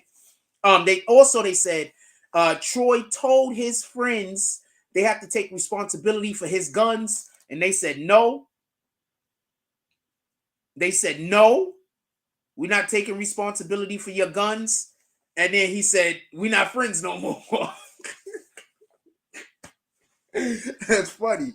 I'm going to tell you why that's funny. I don't think they took responsibility for the guns for one main reason. Somebody died that night. If nobody died that night, they probably would have took responsibility for that guns. Let's just be clear on this. But Troy is looking at it as, but that's your job. Like all of this time that we was winning, I was paying for everything. All of this time that we was winning, y'all was winning with me. So y'all supposed to take the whatever. You understand what I'm saying? Like this is already a known. This is a known. I think they wouldn't want to do it because of the situation that was attached to this. This wasn't we got pulled over in a car and then the police found the gun. This is somebody lost their life and the police found the gun. So I don't even know if that's a thing that it's fair to ask them to take, to be honest with you. But I do understand Troy's point of view, and I also understand their point of view. This ain't no regular me taking responsibility for the gun, homie. This is somebody lost their life behind this. You got shot. 2 other people got shot. I don't want to be involved in this. I didn't sign up for. Getting pulled over, them finding the guns, and somebody got to eat the charge. I signed up for that. Anyway,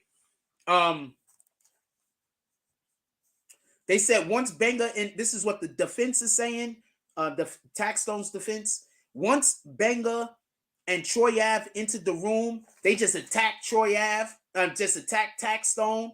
So they saying once these guys entered the room, they was like, what's popping? And then everything just went.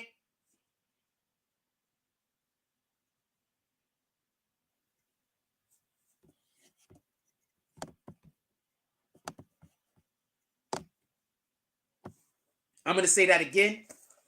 Basically, they're saying once Benga and Troy Ave entered the room, it was just on and popping. They said, there you go. And then one guy said, what's popping? And then allegedly, before Benga said what's popping, somebody else said what's popping first, allegedly, and that person was allegedly Taxstone. We're not 100% sure if that's what happened. With that being said, Taxstone is like 5'7", Benga's like 6'3" or some shit, like in big, like big. We have a picture of him with his brother. I don't know if I should post it. I don't know. I don't want to be disrespectful to the family.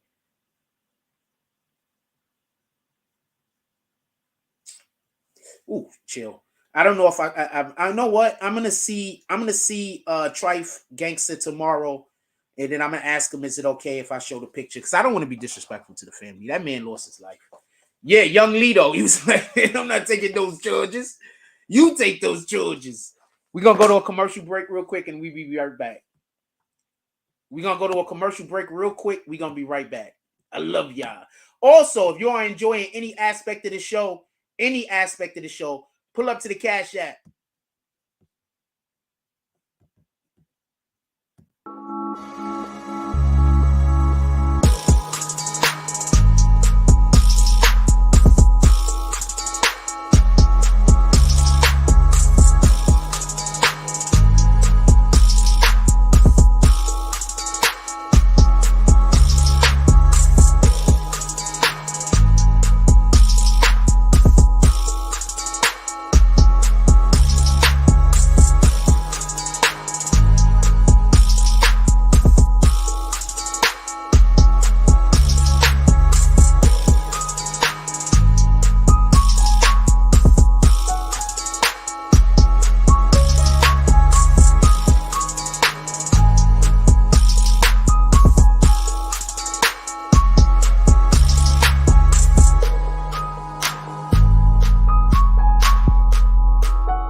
All right.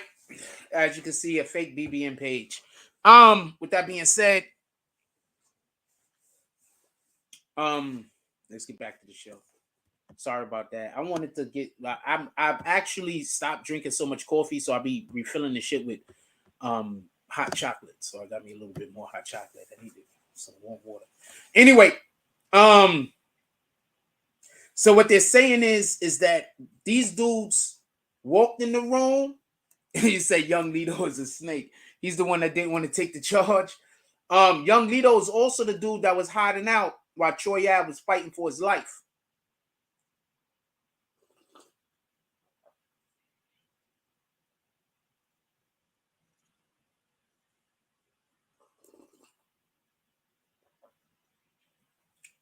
So,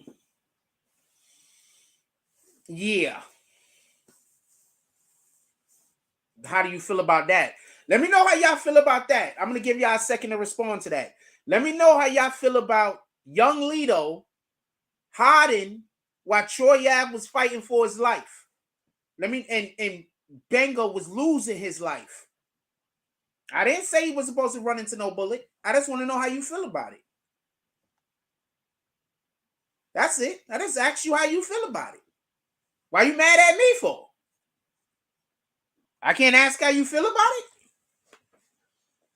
Hold on. Before I finish, I just want to get some responses. There you go. Don dropped some responses. We already know type Don on. Don Team Tax all the way. Don love the government. Not for nothing, but the name of that damn podcast, Tax Season, is so lit, yo. I'm gonna keep it a stack with y'all on some real shit. That might be the best name ever of almost any podcast. Yo, hold on. That might be the best name ever of any podcast, Tax Season. That might be the best name ever. Real talk of any podcast. Tax Season.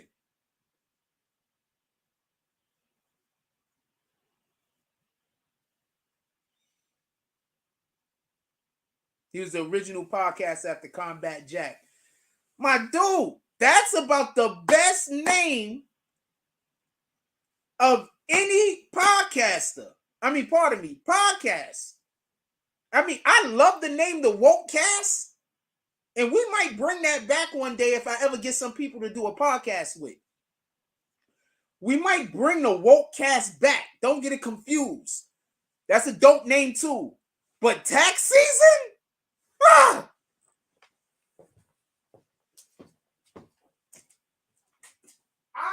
I'm trying to tell y'all, I can't hate on nobody. You either inspire me or you don't. I can't hate. It just ain't in me. Some real shit. It just ain't in me to hate, man. You either inspire me or you don't. That's it.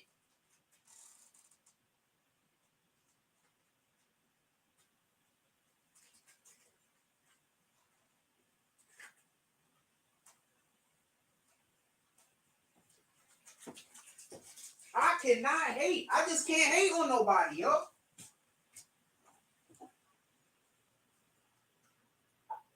It just ain't in me. Real talk.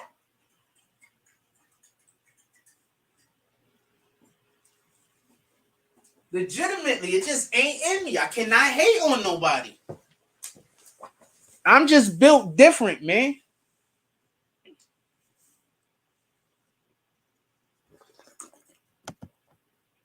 I'm just built different. I cannot hate.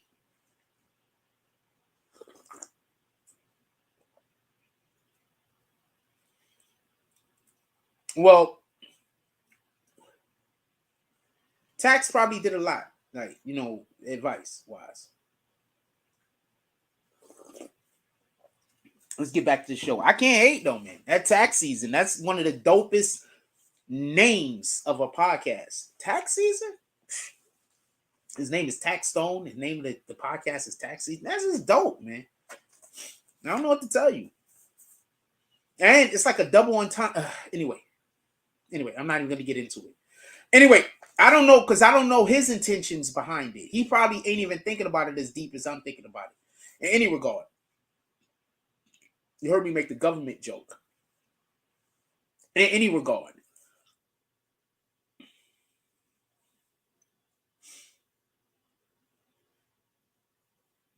Taxstone podcasted. He might be able to. They they took 6 phones from him already. In any regard, they're saying, getting back to what we were talking about.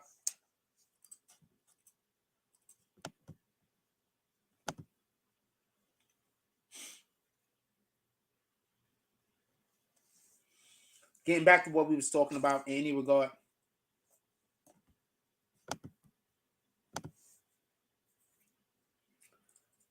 Banger, they're saying Banger, Troy Ave entered the room, and immediately when they entered the room, they confronted Tax. Remember, the prosecution is saying that Tax confronted Banger and Troy.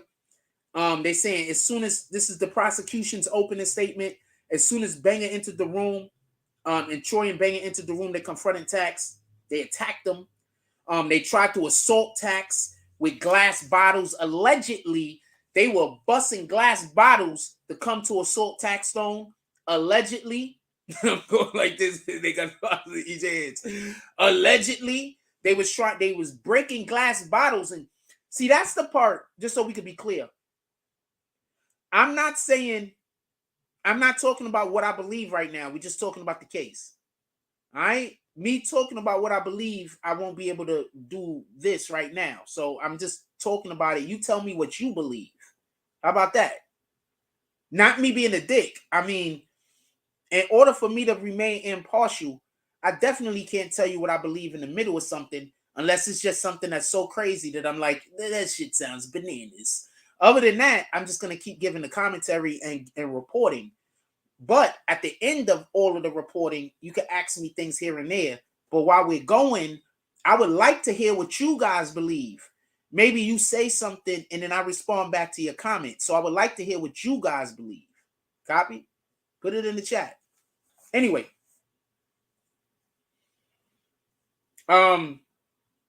They said that they broke glass bottles. Now I'm going to respond. I don't think that makes much sense.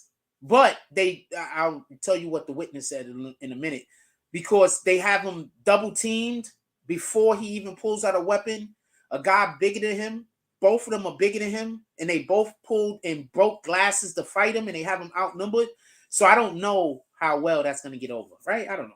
Anyway, story doesn't match up that Troy got shot while he was on the ground, then got up and fought for the gun. I'm not going to lie. They are making Troy Ave really look like he like the Terminator, like, because basically he was laying. They saying he was laying on the ground. He got shot while already on the ground. Then he jumped up like he took spinach or some shit. He popped the can and the spinach went like this. He had a can of spinach in his hand. He squeezed that bitch and the spinach went like this. Like, that do sound a little wild. I'm not gonna lie, but that's what they said happened. I'm not gonna lie. You asking me what do I believe? I'm telling you, I'll lend to the stuff that but by me saying I don't believe something, or by me saying that something is hard to believe, that doesn't mean that it didn't happen. Just so we can be clear. And so basically, they said Troy Ave was knocked to the ground. The defense is saying that that's cap, that did not happen. Troy Ave was not knocked to the ground and then shot, and then he just popped up, and then went to business. If anybody ever played the Popeye game, that was the noise I was trying to make. There's a Popeye game that used to be out. It was on Atari, and then when you drink the spinach, they like, then they go do do do do do do do like that, right?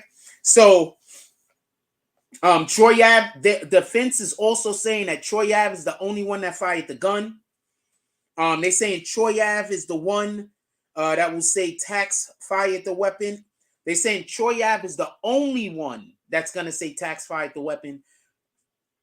They already said that there's another guy that says that Tax said that he shot them. So but this is what they're saying in the opening statement. And that's why I said they should have jumped on that other comment. Remember? I said they should have jumped on that other comment.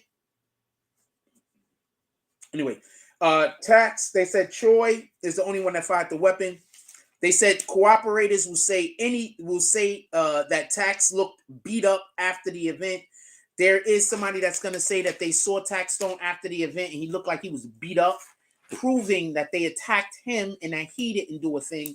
That's what I guess that they're alluding to. They're also saying the federal cooperators, they all lying. They just want 5K letters, and that's why they lied. They're saying Malcolm Keenan, whatever his name is, he was the head of the drug operation. He was facing 42 to life. He's currently free, by the way. They said all his information is secondhand. So all of the information they saying that Malcolm has is secondhand. But remember, he's saying Taxstone told him this stuff. And I'm not sure if they're saying over the phone or in person, but they're saying Taxstone told him this stuff. So they saying people cooperate, they just want to go home. They said one witness ID case, only they saying that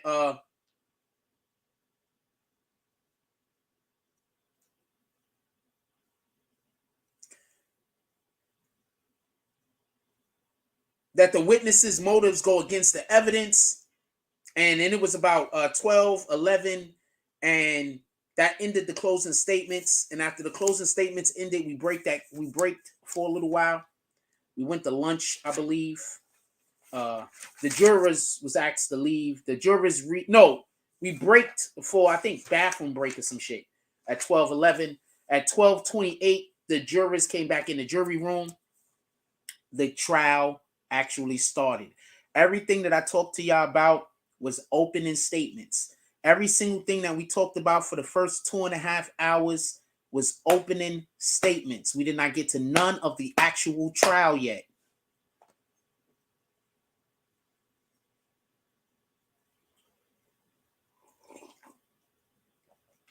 Are you entertained? If you like how the show's going so far, drop some frost in the chat.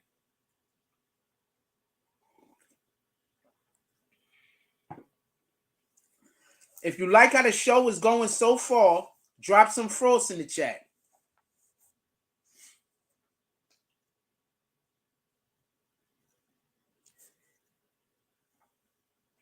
Okay, so there's an Irving Plaza video that got admitted into evidence. It's People's Exhibit 1 and 2. Cell phone footage is People's Exhibit 3.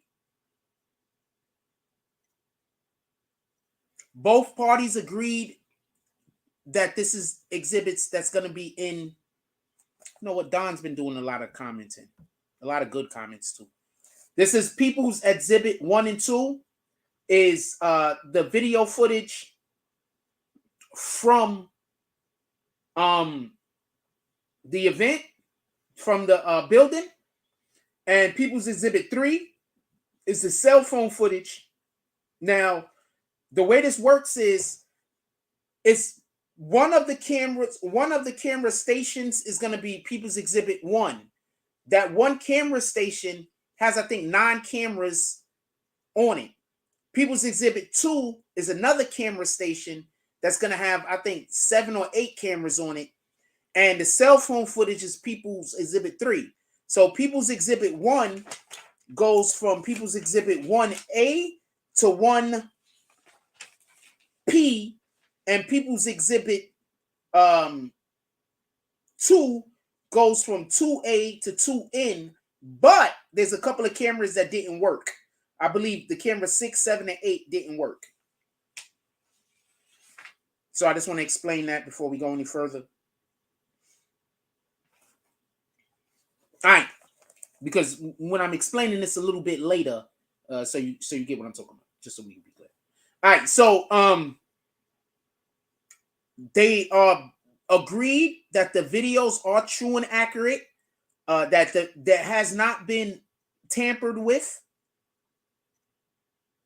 There was a witness called. The witness is Patrick Fullerton. He used to work at Irving Plaza between 2014 and 2018. He was an assistant general manager. He currently works for a live entertainment West Coast market at the Ace of Spade building and at a comedy club. At the Ace of Spade and at the comedy club, that's where he currently works on the West Coast, I guess. From 2019 to 2022, and he currently works somewhere else. I think it comes up anyway. He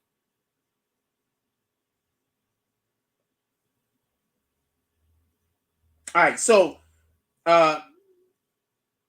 he acknowledged that the VIP room is, the green room is primarily for artists. That's the VIP and their guests. he wasn't a guest. That's why they wanted to point out that Taxstone was not a guest. Remember, he couldn't come through the side end of the building, so he shouldn't have been in there. That's why they was pointing that out earlier.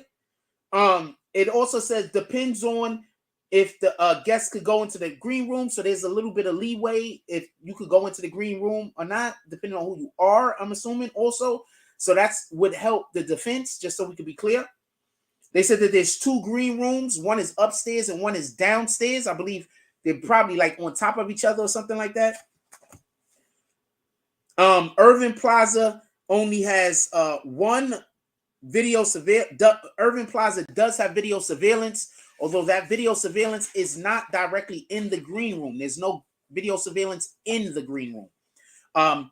Troy Ave was slated to perform from first. There was a couple of people that were supposed to perform. He was slated to perform first from 9:30 to 11, I believe. They said only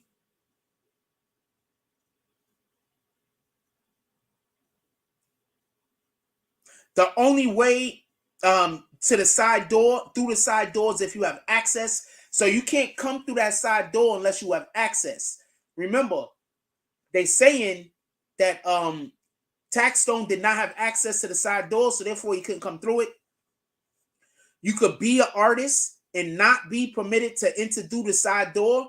So just because you're an artist, that does not mean that you're permitted to go through the side door. I'm guessing you have to have something going on that night. They say that the floor plan, they entered the floor plan as Exhibit 4.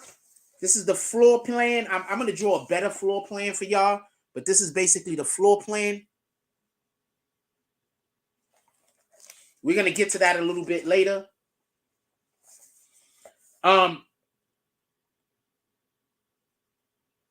He says at about 10, he saw people running out of the building. He waited for police before entering the building because when all of this happened, he was standing in the front of Irving Plaza. Why don't we bring up the Irving Plaza building, right?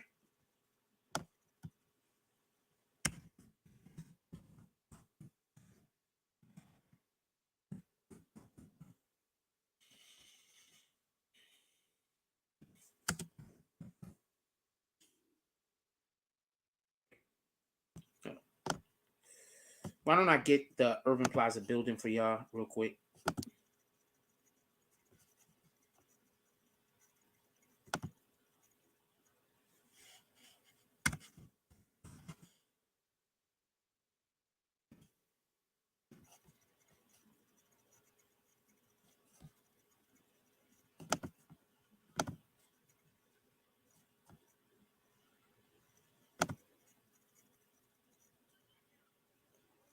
Okay, so that's inside the building. We don't want to be inside the building. We want to be outside.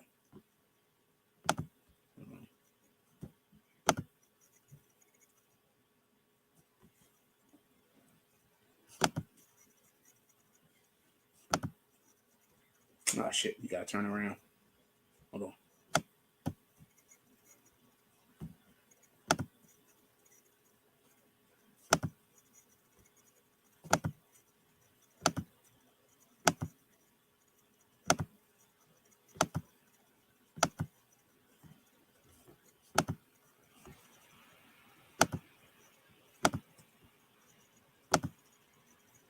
Yeah, I got to turn the damn camera around. We on the wrong side of the street. Let me turn the fucking camera around.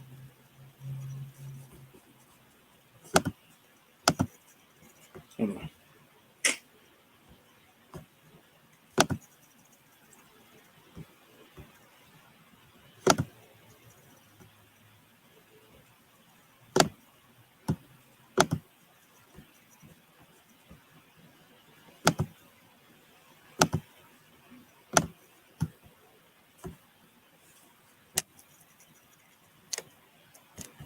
Sheesh. This is giving me all of the hard times. Hold on. I'm going to try one more time.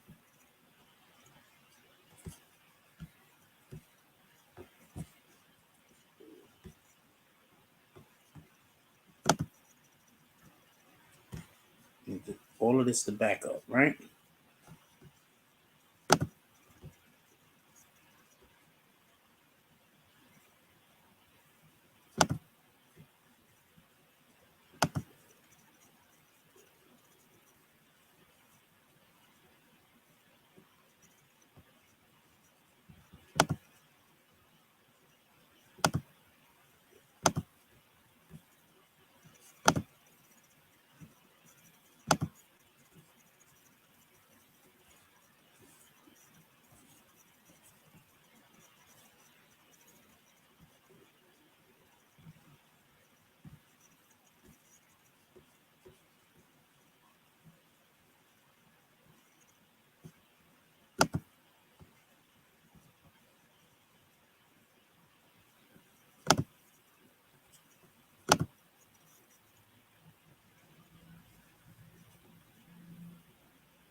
See, now when I go down to the street view, what the heck, fam? Why you put me all the way around the corner?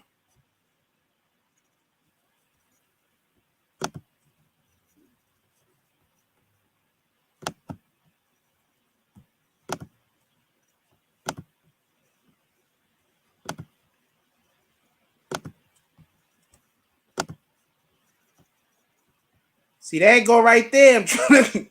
What the heck, fam?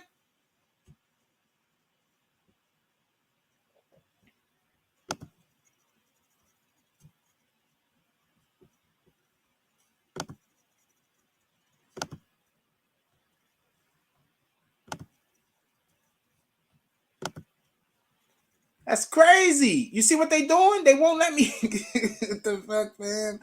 Okay, I'll turn this around. No, I don't want to expand.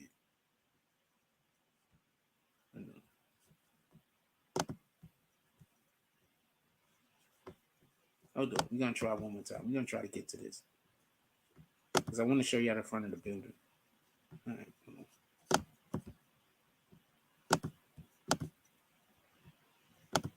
What up, Art?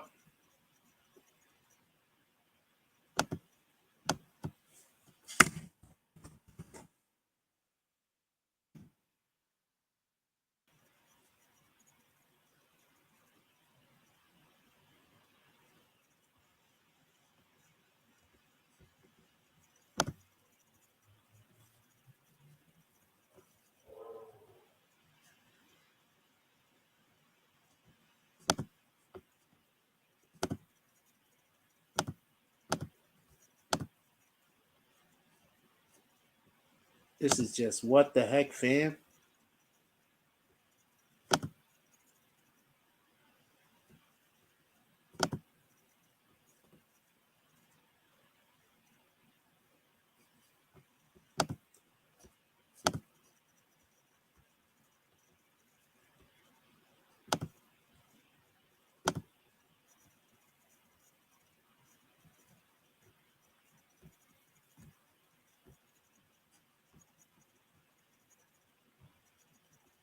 Okay, so this is Irving Plaza right here, right?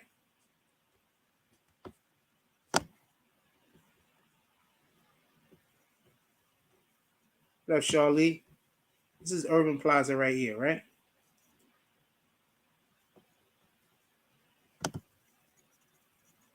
All right, so we're going to do that first.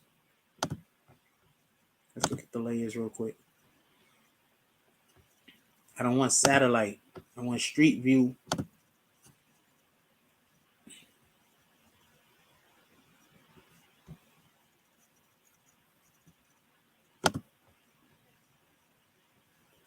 That's satellite. I want street view. All right, that's the only way you're going to let me get it? All right, boom. All right, so this is the front of Irving Plaza right here, right?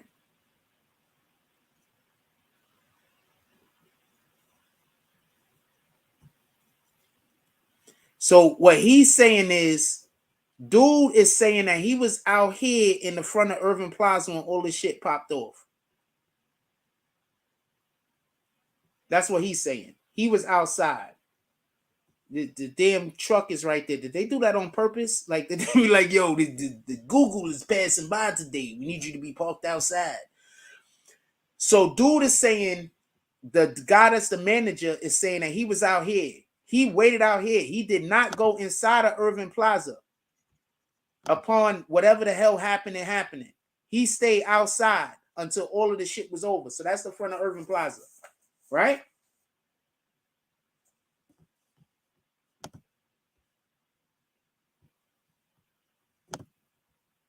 That's the front of Irving Plaza. He's saying he stayed outside with all of that, whatever the hell was happening. He said he stayed outside.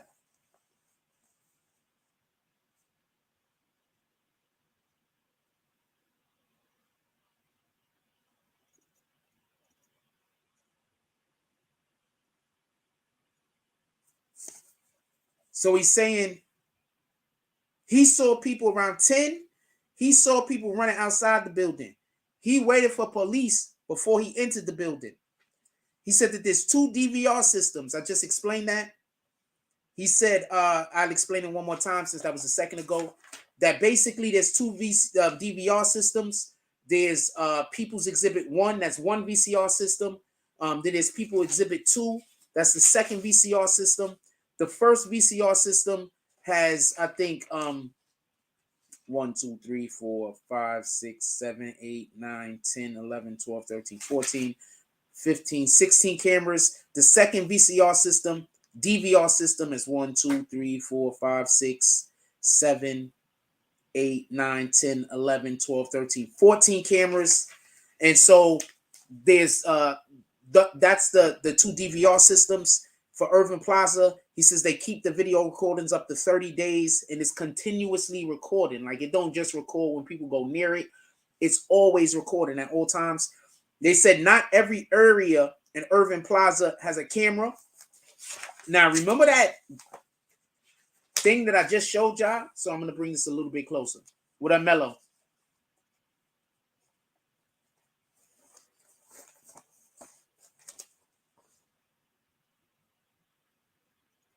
What's points?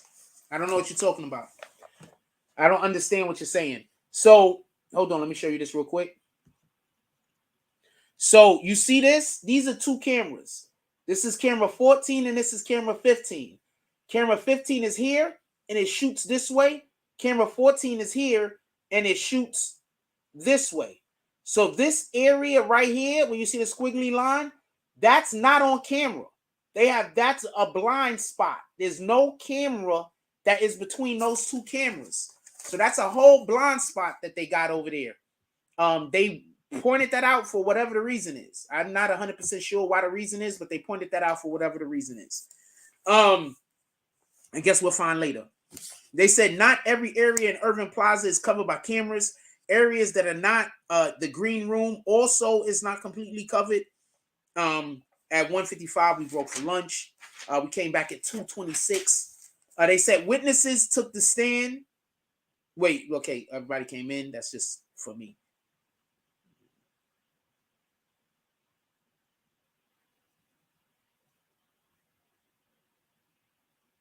So he also said that he knows that the video wasn't documented because he was present. He was present when the video was given. When the video was given to the police. Give me 1 second.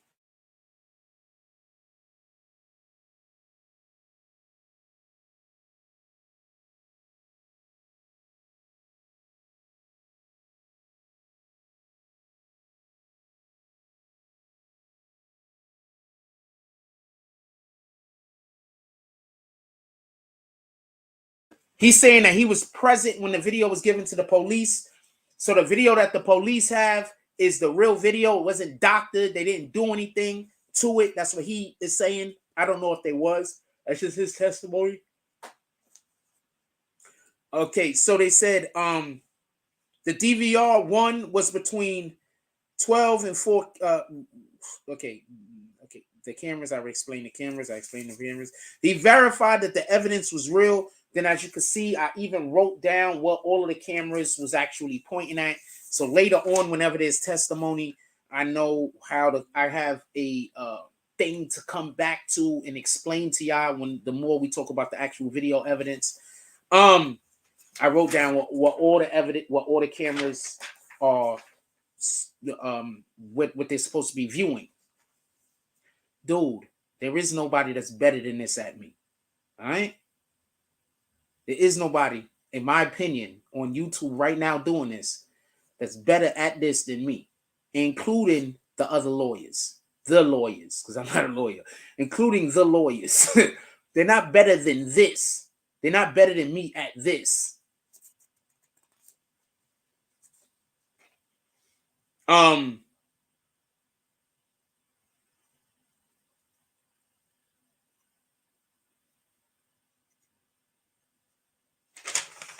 That was for me. So like I told you, they got video evidence. Then, and this is when they actually was speaking to this specific witness when they spoke about how he entered the building without being frisked. It was this specific witness that said that, yeah, he went through the front of the building. He wasn't frisked. They showed him walking through the front of the building, not being frisked. He didn't just say it. At 3:05, the defense cross-examined. The witness admits something people get. The witness admitted that sometimes people get in that this wasn't an anomaly. Sometimes people get in the building without getting frisked. It happens. Sometimes there's a lot of people in front of the building, the way he was explaining it. And sometimes people can sneak in the building. And I'm going to say, just from me being me, I've gotten into a lot of events by just a lot of places, not just events, just places, just walking in, like just walking in. Like, I don't know how to explain this. So he's not wrong. Sometimes just walking in and looking like you belong, niggas don't want to say nothing to you, especially if you look like you somebody. Don't nobody want to say nothing to you. Taxstone was literally somebody. Nobody didn't want to say nothing to him. They probably saw him and was like, man, that's Tax, and just let it be and kept doing whatever they was doing. You understand? I'm telling you this. I've walked into numerous places that I was not supposed to be. Just walk right in. On dates. I've been on dates with women, and we're going places, and we're somewhere, and I'm like, come on, let's go. And sometimes they scared. I'm like, don't worry about it, just walk. I've been with my homies, and we just been a place, and I'll be like, yo, let's go do that thing. Nah, man, come on, let's just walk. I'm not gonna call the name. I had a couple of friends that they did it with me so often that it became a thing. That when they go places and we're places, they be like, yo, let's just go walk in there. Let's just go walk in there. And sometimes I gotta be like, nah, this is not a place where this will work. Like, I'm just so this is a thing. If you got that type of energy, if you got that type of swag, riz, whatever you want to call it, you can literally just walk into places where you do not belong. Not even pay. I'm telling you. So the witness admitted that sometimes people get in without getting checked. Because remember, if he walking in, sometimes people get in without getting checked. The witness admitted. This is during cross-examination at 3:05. Says the witness did not speak to Taxstone or Casanova. So the witness did not speak to Taxstone or Casanova the whole night. Like, once again, Casanova name keep coming up. He was outside when the shooting started. He never got alerted of the fight. Nobody never told him, like, over the radio or nothing. Nobody never said, yo, there's a fight up here, boss. Nobody never said nothing. He didn't even know a fight was happening. All he saw was people running out of the building. And then he found out a thing was happening. He waited for police. He wasn't aware that Taxstone or Troy Ave had entered the building. So he knew nothing about anything. None of this stuff. He made a report, but he can't speak on it because he's no longer a employee of Live Nation. So he can't speak on the report. I guess he get in trouble. I guess they got to subpoena the report. I mean, I don't know. He also did not see the shooting. He did not see what happened. Once again, he was outside the building.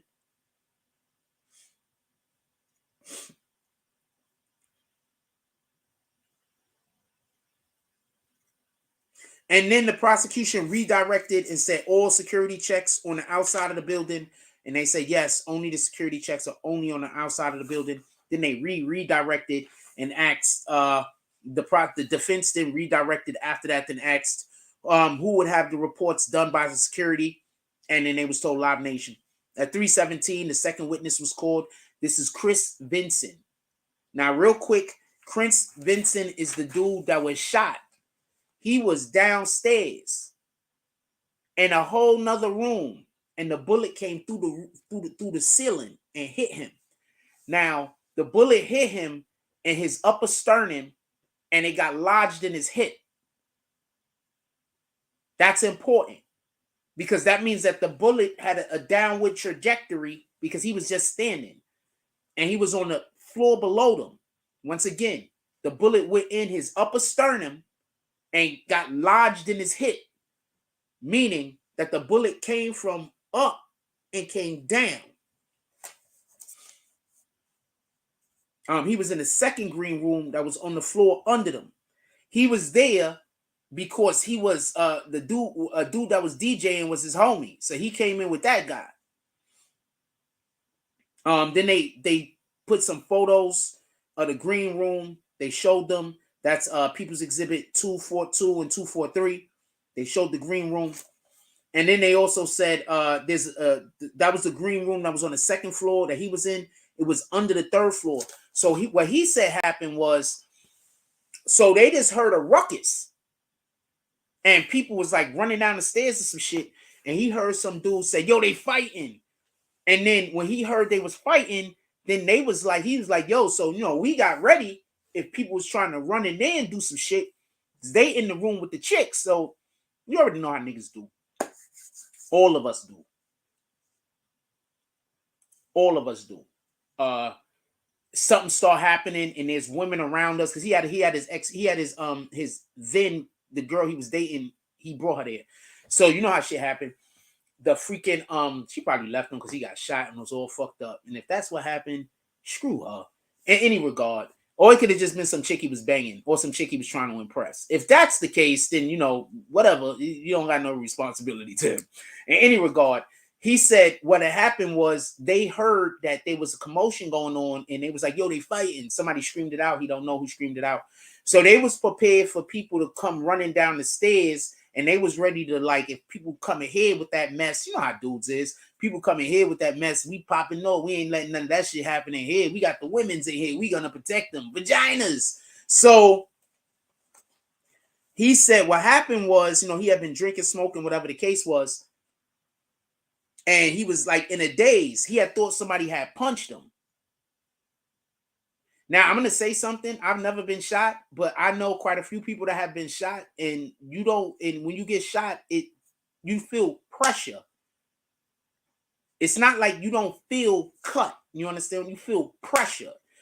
That's what I've heard, just so we could be clear. And a burning, you feel pressure. So what happened was when he got shot, he didn't know he got shot. He just felt pressure. He thought the dude sucker punched him in the chest. He said he went, looked in the mirror, and initially he didn't see anything. But then after that, that's when he recognized that there was gunfire. So everybody was saying duck. And when he went to duck, he couldn't duck. There was something wrong with him. So instead of ducking, he put his back against the wall and he slid down the wall so he could get low. That's when he realized that he was shot. He doesn't know how many gunshots he heard. Also. He said T.I., salute to T.I. He said T.I. came in there after everything happened and saw that he was shot, asked him was he okay, made sure that the EMS was called and said he waited with him, I believe, until the EMS got there. Said T.I. stayed with him until the medical assistance came. And he lost 6 inches of his intestines due to this, by the way. So shout out to T.I. T.I. stayed. This is what he said. For everybody who want to hate on T.I. He said T.I. stayed. T.I. do not know this nigga. He said T.I. stayed with him until medical assistance came.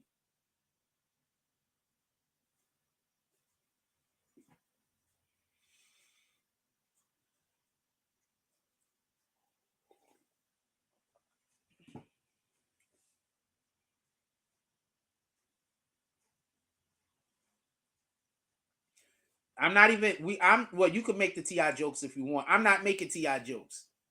This man lost 6 inches of his intestines, got shot in his upper sternum. The bullet got lodged in his hip. T.I. stayed with him while he was bleeding out until medical assistance got there. I'm not making no, you can make the jokes if you want. I'm not mad at you. I'm not doing it though, because I gotta respect that. So currently, the problems that he still has pain when he eats. He also got problems going to the bathroom. He also has a hernia. He don't know who shot him. No, T.I. stayed with this guy, not Benga. Troy Ave stayed with Benga. T.I. stayed with this guy, Vincent. The guy's name is Vincent, Chris Vincent. T.I. stayed with him until medical. He don't know him. That's what I'm trying to. T.I. do not know this dude. He's just a friend of the dude that was DJing. Nobody knew this dude. I'm not even saying that to be disrespectful. I'm just saying he's not really. He said he didn't know nobody there except for his DJ friend. Just so we could be clear. He said that. Then they showed photos of the Vincent guy laying in the bed post-surgery. They showed 2 post-surgery, a close-up, a picture of him and a close-up. They showed him laying in bed in the hospital. They said the bullet, like I said, went through the top of his stomach and went through his sternum, and they got lodged in his hip. They removed the bullet. The defense then cross-examined at 3:34. Dude, T.I. stayed with the dude that he don't know from Adam that got shot. Like, could we put a little bit of respect on that man's name? Let's make fun of him like tomorrow or some shit. Let's wait a couple of days and then make fun of him, like, whatever. If a new joke pop up. But let's just keep it a stack, man. A lot of y'all favorite rappers would have never did that. Let's just keep it a stack. A lot of y'all favorite rappers would have never had that energy. They would have saw a nigga on the floor bleeding, and they would have been like, I got to get out of here before I get shot. Tell me where the lot at. Yeah, T.I. is a real one for that. For real, for real. Whatever the hell else is going on with that guy. That's some real nigga shit. That's some real man shit. Stay with him, homie. He don't know this guy. And I ain't never heard T.I. talk about this. So he didn't do this to go talk about it. I never heard T.I. talk about this. I never heard nobody talk about this until this guy. I'm guessing T.I. was ready to this is just something that he did, that he was just ready to let go the way of the dinosaur. Nobody even needed to know about this. As far as T.I. is concerned. Come on, man. Put some respect on that man's name. The defense cross-examines. They says, basically saying that the dude was drunk. They was like, his senses was off due to him being drunk. He's not sure who were fighting. Yes, he thought somebody sucker punched him. He didn't even know he was shot. Once again, after he got shot, he tried to duck. Heard commotion first and then realized he was shot. He was trying to get the guy to say a thing, and it didn't work out the way he wanted it to work out. You understand?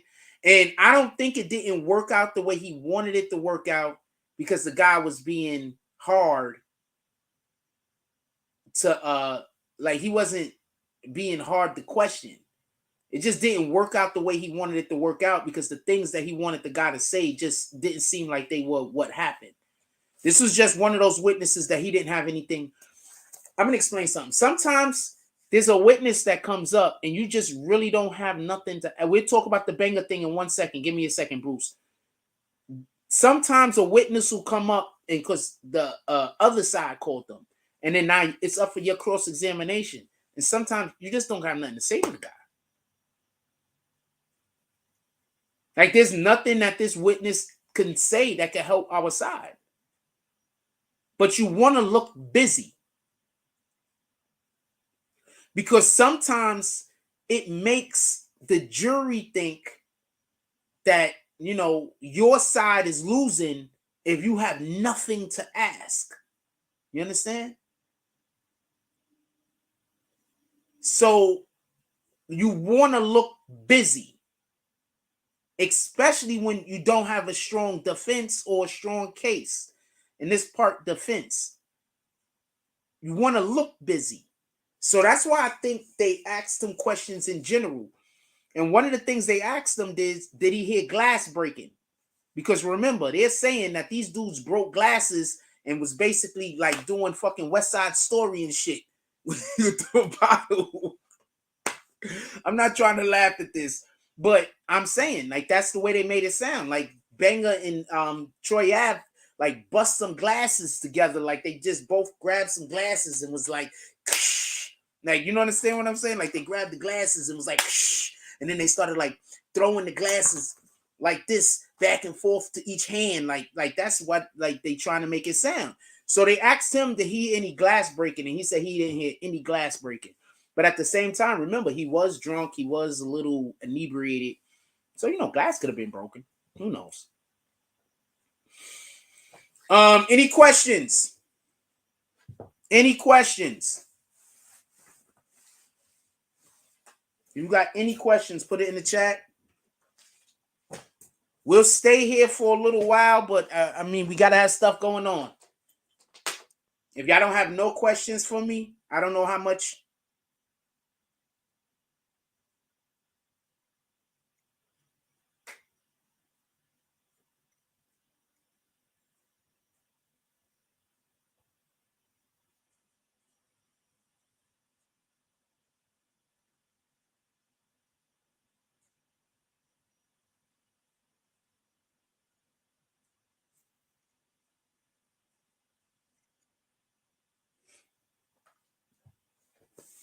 Yes, Banger collapsed.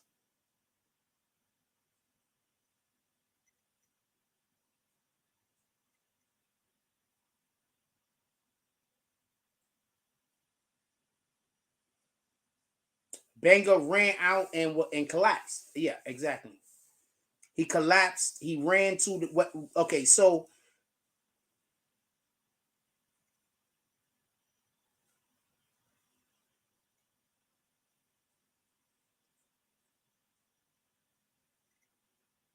okay, so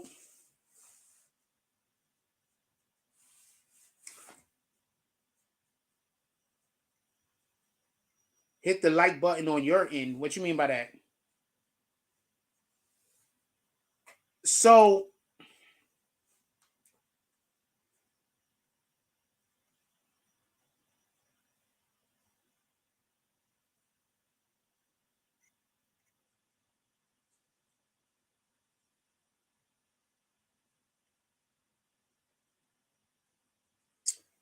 So I don't know if Banger was holding. He was holding Banger in his arms. Like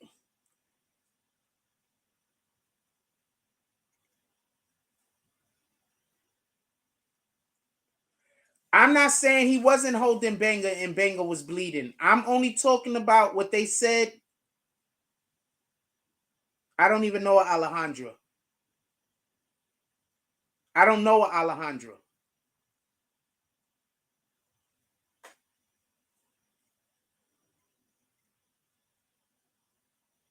I don't know Alejandra. I don't even know nobody by that name, by the way.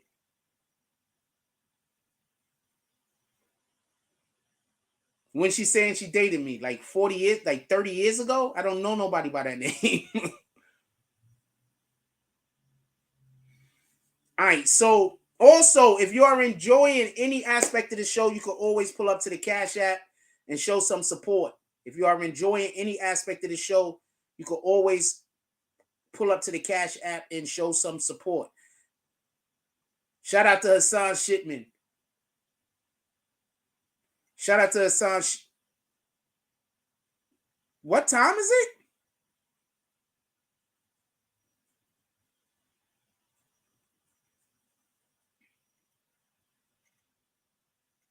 Shout out to Hassan Shipman with the $10 drop. Apparently, he's giving me that in the future. Apparently. What time is it? Anybody got the time? No. I hear what you're saying, Glass. Just give me a second. I'm trying to. I'm not skipping over what you're saying. By the way, I'm not skipping over what you're saying. I'm just, everybody is saying stuff, so I'm trying to respond. I'm not skipping over what you're saying. Keep it in the chat. Yeah. So apparently, this is happening, and it's in the future. So shout out to Hassan Shipman. He hasn't sent it yet, but apparently he plans on sending it. I don't know how this works. Who's next? If you are enjoying any aspect of the show, and you want to support the platform and you like what we're doing over here and you want us to do more of it, you could always pull up to the Cash App or the PayPal.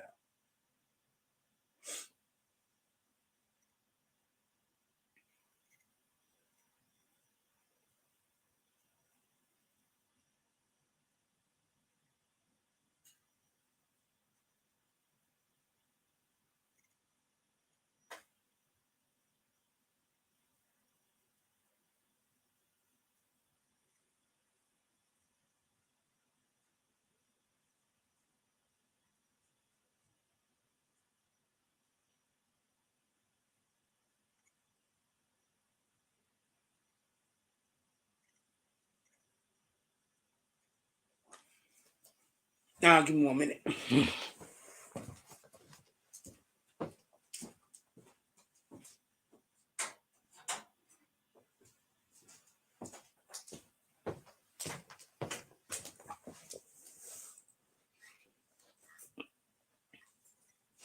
I appreciate the great journalism comments also. Don't get that confused.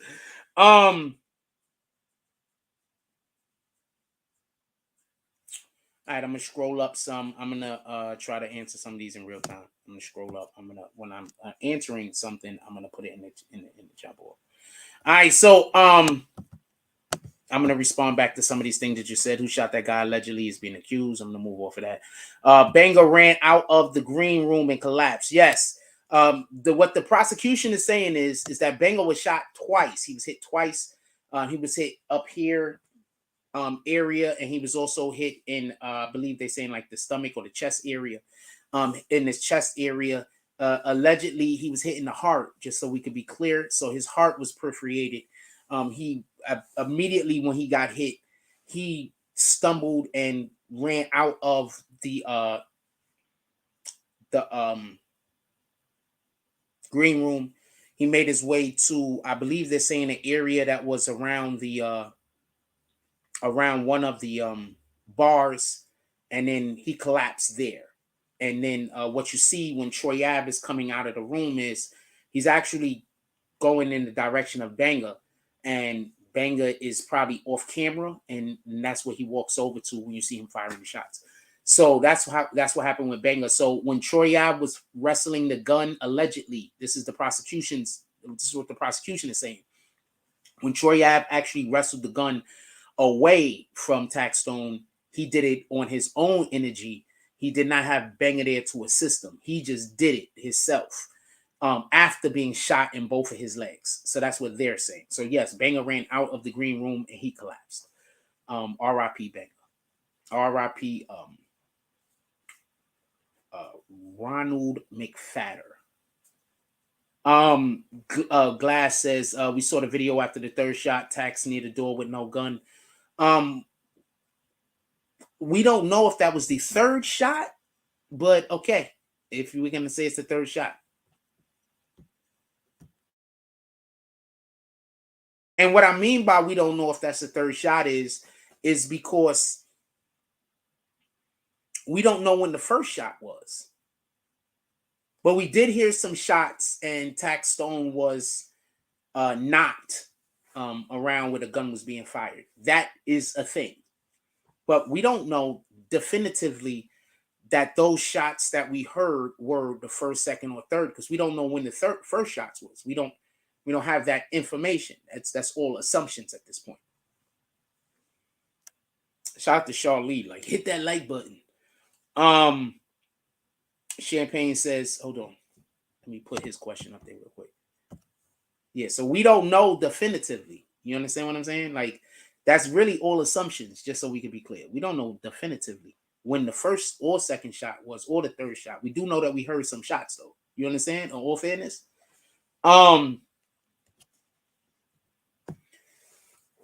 So did Troy Ave hold bang in his arms, bleeding? We didn't discuss that in court. Troy Ave has not testified. I'm assuming when Troy Ave testifies, we're gonna hear all of that, right? Troy Ave has not testified. Nobody testifying that says that. Nobody testified about Troy Ave at all. The people that were asked the questions, remember, the first guy that was outside, he didn't see Troy Ave or Taxstone into the building. And the second guy that testified, the one that got shot, he was in the room under them. He didn't see anything that happened. So we haven't had any actual testimony about what Troy Ave or Taxstone did at this current time, just so we can be clear.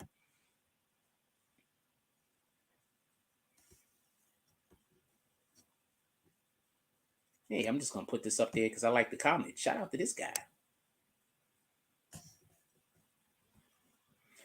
Okay, Glass. Once again, we don't know when those shots were. You understand? We do remember seeing the video. I'm not saying that the video doesn't exist. You're mistaking what I'm saying for what you don't want to hear. You understand? You don't want to hear me say something. The thing that you don't want to hear me saying, I'm not saying it.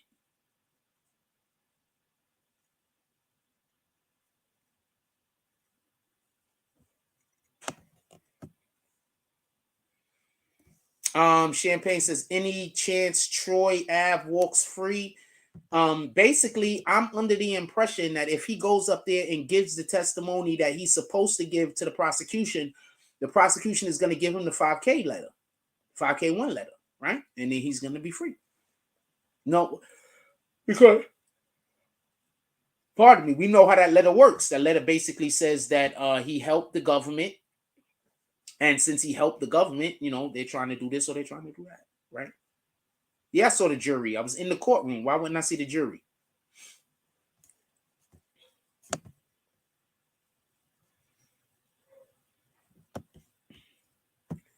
What's my opinion of the outcome of this case? We only heard 2 people testify so far, right? And the 2 people that testify can't even testify to what happened in the room where everything went on. So I don't really want to give an assumption about one way or the other. I will say this. I didn't really hear the defense putting up a defense today. So I don't know what their plans for are in the future, but there's a good chance that these 2 witnesses that they had just weren't witnesses that they were going to work well with.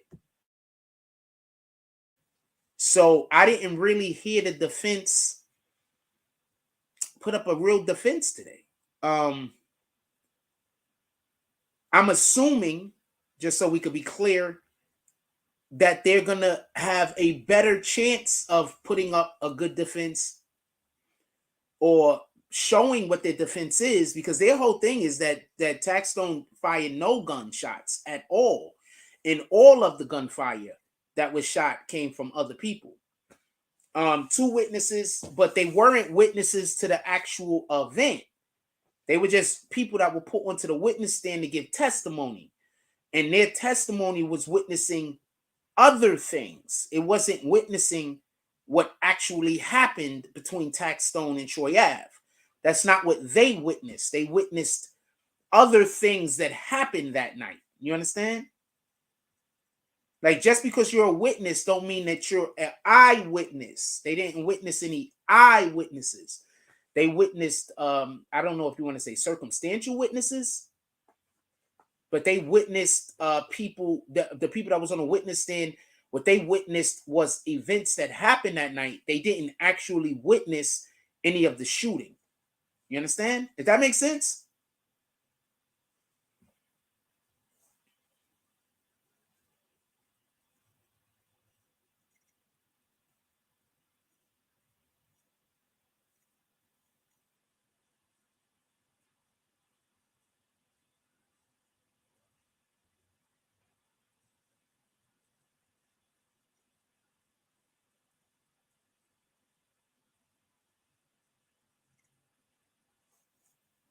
Does that make sense?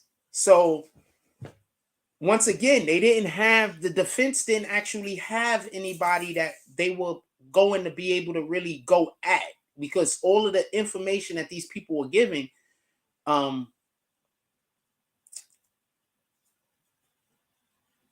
nothing that they were saying. Okay, so neither one of these witnesses pointed at Taxstone and said Taxstone did anything. You understand? None of these witnesses said it's Tax. None of them pointed at him and said he did anything. One witness was basically there to say, yes, Tax came in the building unchecked. He didn't get checked. That's basically what one witness is told. And he basically was how they were able to get the video evidence in and explained.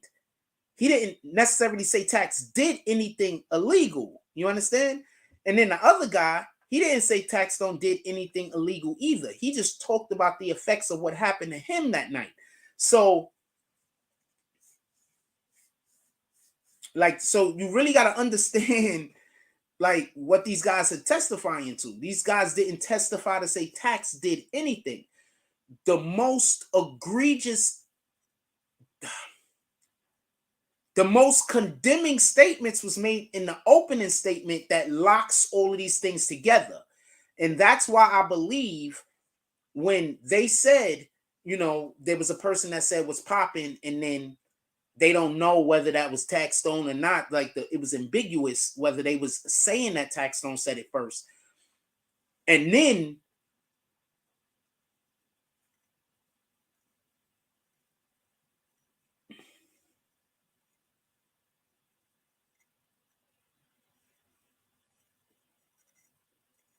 I don't know the building, but it's the building downtown. I don't know the name of the building. I don't know the number of the building. I don't know the name or the number of the building, but we starting tomorrow at 10:30. I can tell you that part.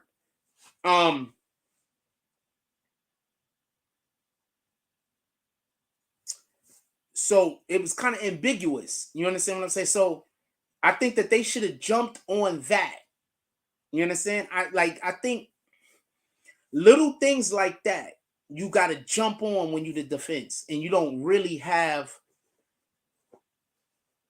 especially when whatever your plan is so far down the road. You have to get these little nuggets every opportunity that you could get. So when they were basically kind of ambiguous on who said what's popping first, I think the defense was supposed to jump on that immediately. They didn't. I think they missed the opportunity. You understand what I'm saying? Because they didn't really put up any defense today. They look busy though, kinda, but they didn't really put up any defense. I just thought that was just a missed opportunity for them. Also, remember, I'm biased here, by the way. I don't have a foot in any which one of these. You understand? So I'm just explaining as best as I could. That's the way I feel about it.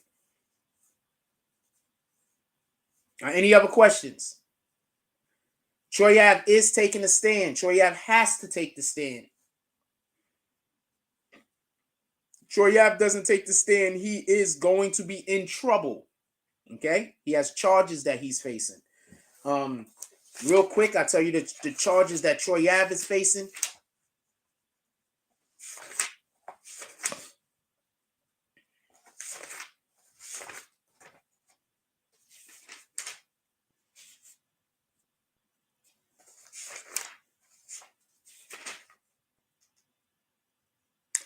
Also, the conversation that hold on, one thing at a time.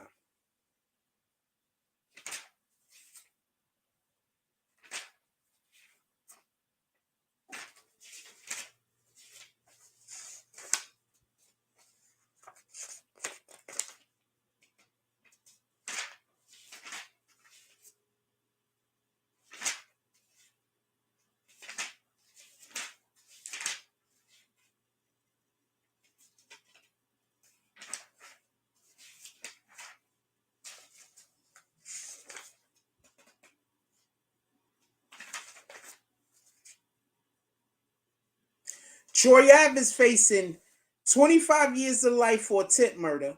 He's facing 15 years for each of the 3 guns that was found in his vehicle.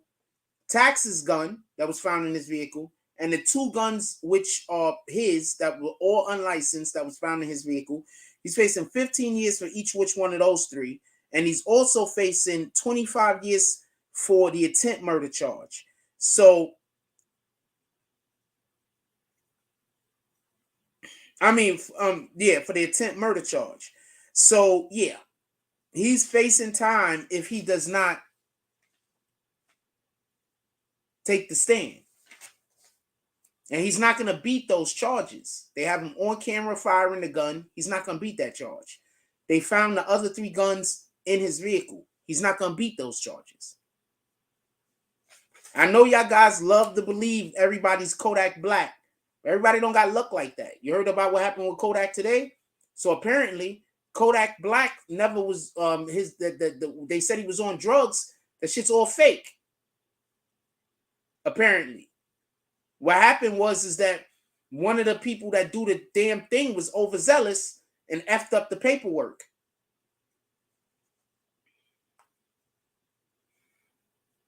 If you want to call that snitching, you could call that snitching.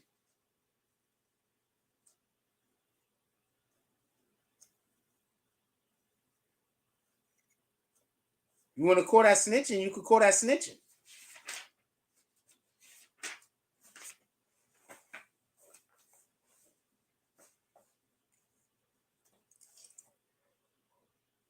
But these are not charges he's going to beat. If you want to call, I'm not arguing with you. If you want to call it snitching, you can call it snitching. I'm not arguing with you. Why are you trying to argue with me?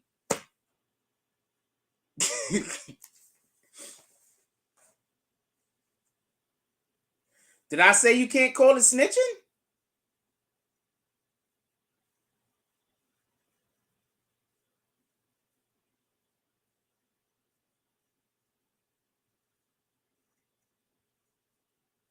Okay. If you want to call it snitching, you can call it snitching.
No, I didn't see any celebrities in the courtroom.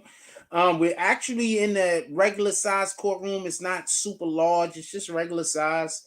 Um, if there were celebrities there, I didn't notice them. I don't know. I don't know what to tell you.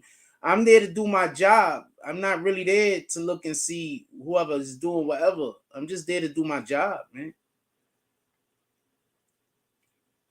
That's it. I'm really just there to do my job.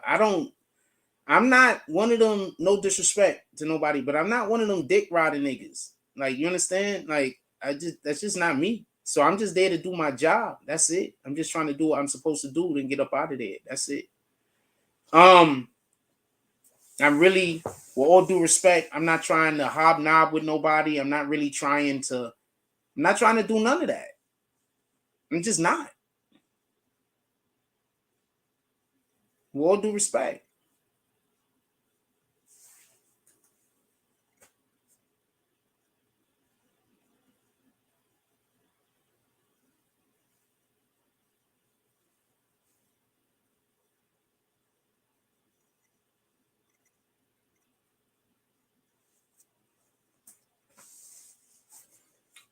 Um, if there are any more questions, if not, I'm about to let y'all go.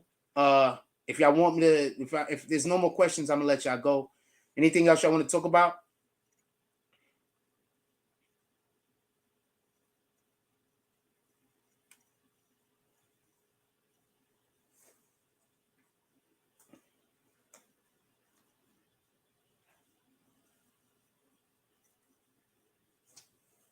Anything else y'all want to talk about?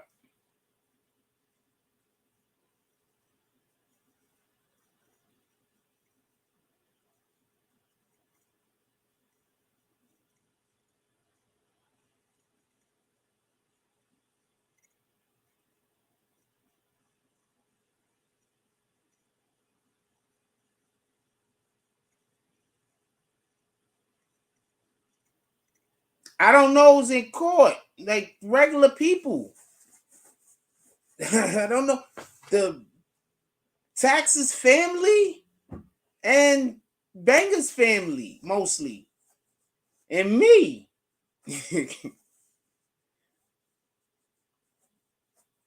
That's about it, I guess. Which is wild because I don't see nobody showing up for like Tax. Like I didn't see nobody. You know what I'm saying? The people that are supportive of Tax, I don't see them showing up in the courtroom just to keep it a stat. But who knows? Maybe they show up on one of the days. Maybe they show up on the future day. I don't know. But I don't see nobody showing up to support Tax. I don't see nobody like you. Like you know how you always got these. All due respect, and this is not me shooting at nobody. But you know how you always have these people. You know how you always have these people that they always want you to crash out. You get it? They're always helping you with your extra super tough talk. They're always helping you with your bad decisions. And then when you get caught up, they ain't nowhere to be found. Now, I'm not saying anybody helped them with any of these bad decisions or anything like this. I'm just saying I don't see nobody in court. We weren't able to see if people was going to go to court for Casanova because, that happened when it happened and court wasn't really open. I would have been in court for that. But also, Casanova didn't do a trial. He just pled, right?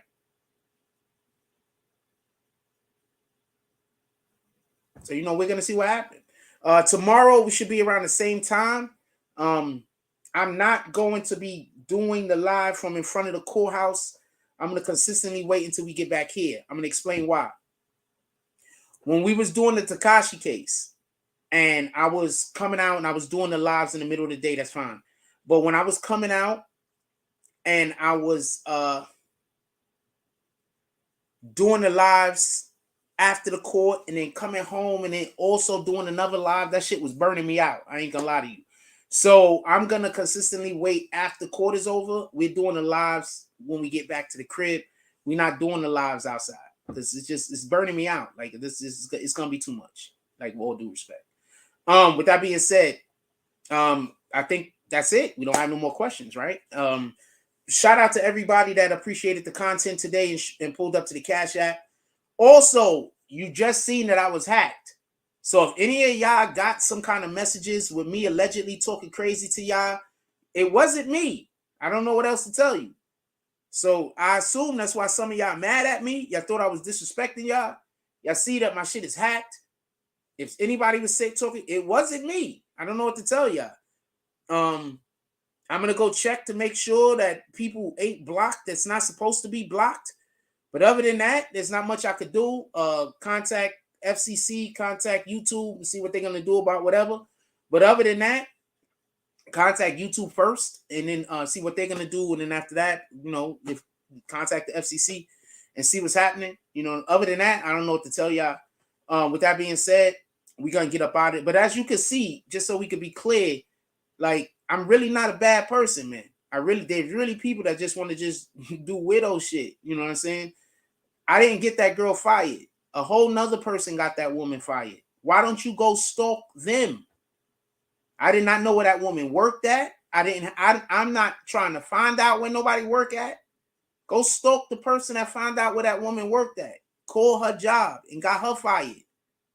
I know you're not mad at the lady for chasing me down, calling me a nigga. Nigga. I know you don't care that she did that. And then karma came to her. But you doing something to me ain't karma, because I didn't do nothing to you. I'm not the one that got the woman fired. Somebody else got the woman fired. You understand? You doing something to me is just Satan sending you. It's just evil. So I can't stop you from doing evil. It is what it is. All that shit come back around. So it is what it is. So I'm gonna let y'all go. Everybody enjoy your night. If you got anybody still awake in your household, please give them a hug. Tell them you love them. You don't never know what's gonna happen tomorrow. Give people their flowers while they're still here. And before we go to bed and after we wake up, glass of water. When you have an empty stomach and you're drinking that water, it helps your body absorb the nutrients quicker. And whenever you helping somebody else be the best them that they could be in that moment, you being the best you that you could be. So go out there and be great. God first. Like, comment, subscribe. Join the notification gang. Hashtag Bronx Bombers. Let's get it. I love y'all. Take care of each other. Hug the kids for me. I haven't forgotten about you. And that's all I got on this one. I'm out.